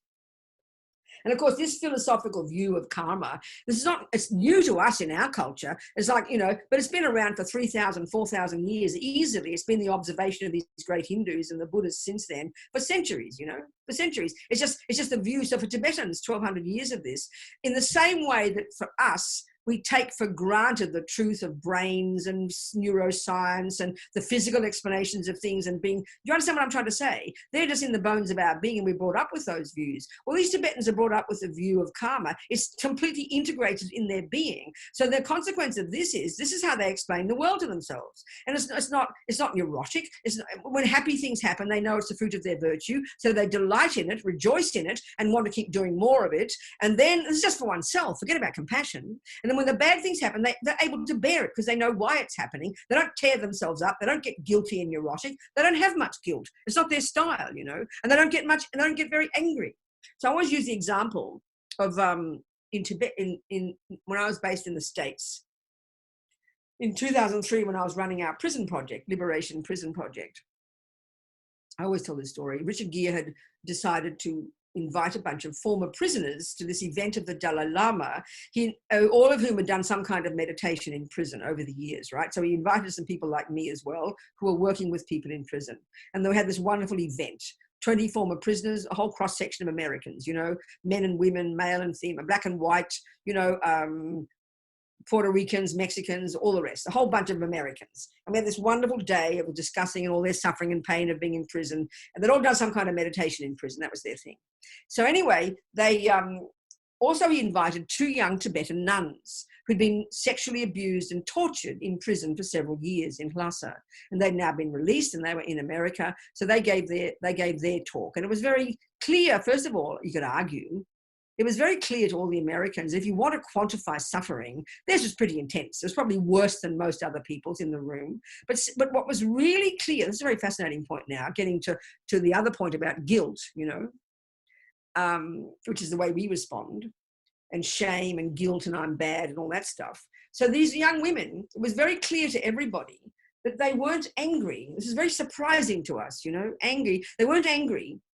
And if you really go a bit deeper here, we try to analyze the philosophy of anger, which is also the philosophy of guilt. It's like when bad things happen, we freak out because we don't, in our materialist world, with respect to us, we don't have any particular explanation of why bad things happen. I mean, why Hitler? Why bad things? Why war? Why this? We can have certain explanations, but it's not very satisfying to the sense of one's own self, what it is. What's it got to do with me? Why do bad things happen to me? We have no real explanations for this. You know, this is fairly, it's okay. So these young women were not angry. And so that means they didn't have, if you think of anger is, why is this happening to me? I don't deserve it. And they didn't in that life. They didn't do anything wrong. They never met these guys before. They were tortured and sexually abused. So of course our response would be, if we don't have the view of karma and we don't have the view of a creator, but we do have the materialist view, it's a very reasonable response to say, why is this happening to me? We can't find a reason. We've been sitting in our little lives as little innocent nuns and suddenly they're tortured and sexually abused. Of course it's going to cause us to freak out if you don't have a philosophical view, if you don't have a view that explains it to you. So, you know, they've got the view of karma, so they don't have the response, why is this happening to me? Because they have an explanation. The same as the Muslim couple. They didn't rage on and rage, why is this happening to our daughter? Because they had faith in a creator. Now, both views might be wrong. Karma might be a load of rubbish. Creator might be a load of rubbish. But what I'm getting at is at least even having a viewpoint. We've all got a viewpoint. So we materialists have a very strong viewpoint embedded in our mind that we don't even question and we don't analyze. And when that bumps into something that it doesn't want, of course we freak out. So these young women, they were telling their story, and there were tears, but there's not much anger. And then at the end, one of them said, and of course, we had compassion for our torturers because we knew we must have harmed them in the past. And then they said, and this is the real point about compassion, but they had compassion for their torturers because they know that they would suffer in the future as a result of this action. So in other words, the Buddha's view is everything any being experiences is a result of a natural law that things just happen until you start being in control of the process, which is why if botany is true, that if everything in the garden is the fruit of what you planted and you don't know what you planted, you'd better learn botany pretty quickly so you can be in control of the process. Do you understand, Damiana? That's the point. It's not guilt, it's not anger, it's like a practical, technical explanation of why the world is the way it is. And so a person who's a Buddhist attempts to take this on board as their theory and then apply it to their experiences so we can start to change our future, be in control of our future, like your future garden, not just sit there like a victim. So it's a pretty powerful concept, but it takes a while to internalize it. Do you understand? Yeah. Yeah. Thank you. Okay. Come over here. One on the bottom row. So any other questions? Any other questions? Or shall I? We're time to finish, isn't it, Martin? It is, yeah. Oh, just about. Well, I think we had enough. Yeah, no, 5 minutes. Any more questions, folks? So, okay, I'll just summarize. What we've talked about is the first and second stage is a little bit of the wisdom wing, which is the Theravadan level, which is the first level of practice. We all need to do the nuts and bolts of Buddhist philosophy and psychology that we use as tools to help us develop our amazing potential to understand samsara and to want to get the hell out of samsara to achieve our nirvana. That's what we've been discussing, the essence of it. All right, people? Good. So, I think it's enough. You can stop early. I always joke, I say this every time, and it must be very boring. Wait a minute. Oh, you're good. It's very boring. It's so stupid, but I always say this. It's been discovered that I speak 3 times the pace of most people. So we can actually say that it's more like about 9 p.m., okay? So you've had one person, I always joke, in Brisbane, our friend Miffy at the centre there, she invited 3 of us nuns from Chenrezig Institute to come down and to give a 90-minute talk on 3 Tuesdays or something. And they transcribed the talks. And the other 2 nuns were 8 pages and mine were 24. So you've had your money's worth today, okay? I'm just joking. I say that stupid story, but it's true. Okay, people, it's been very nice to see you all. I'm so happy you're all here. I've got 2 pages of you. Where are you? Where are the rest? Zarina, there's Ron, Lotta, Remus, Christina, Kai, Yuval. Lotta, there's Lotta. Hello, Lotta. I can't tell if it's a photo or is it a real person, Lotta? You're not moving, so it must be a photo. Lisa. See some of you tomorrow, okay? All being well, lots of love, and yeah, make the most of, or just make the most of everything we've heard. Dedicate all these seeds we planted by listening, that we nourish them as much as we can from this second forward so we can develop our amazing potential, so we can be a benefit to others. Changchub, Semchog, Rinpoche, Ma Kye Panam, Kye Gyuchi, Kye Panyampa, Me Pa Yang, Gongne, Gondu, Pabasho. Okay. Thank you, people. See you, darlings. Bye-bye. Thank you.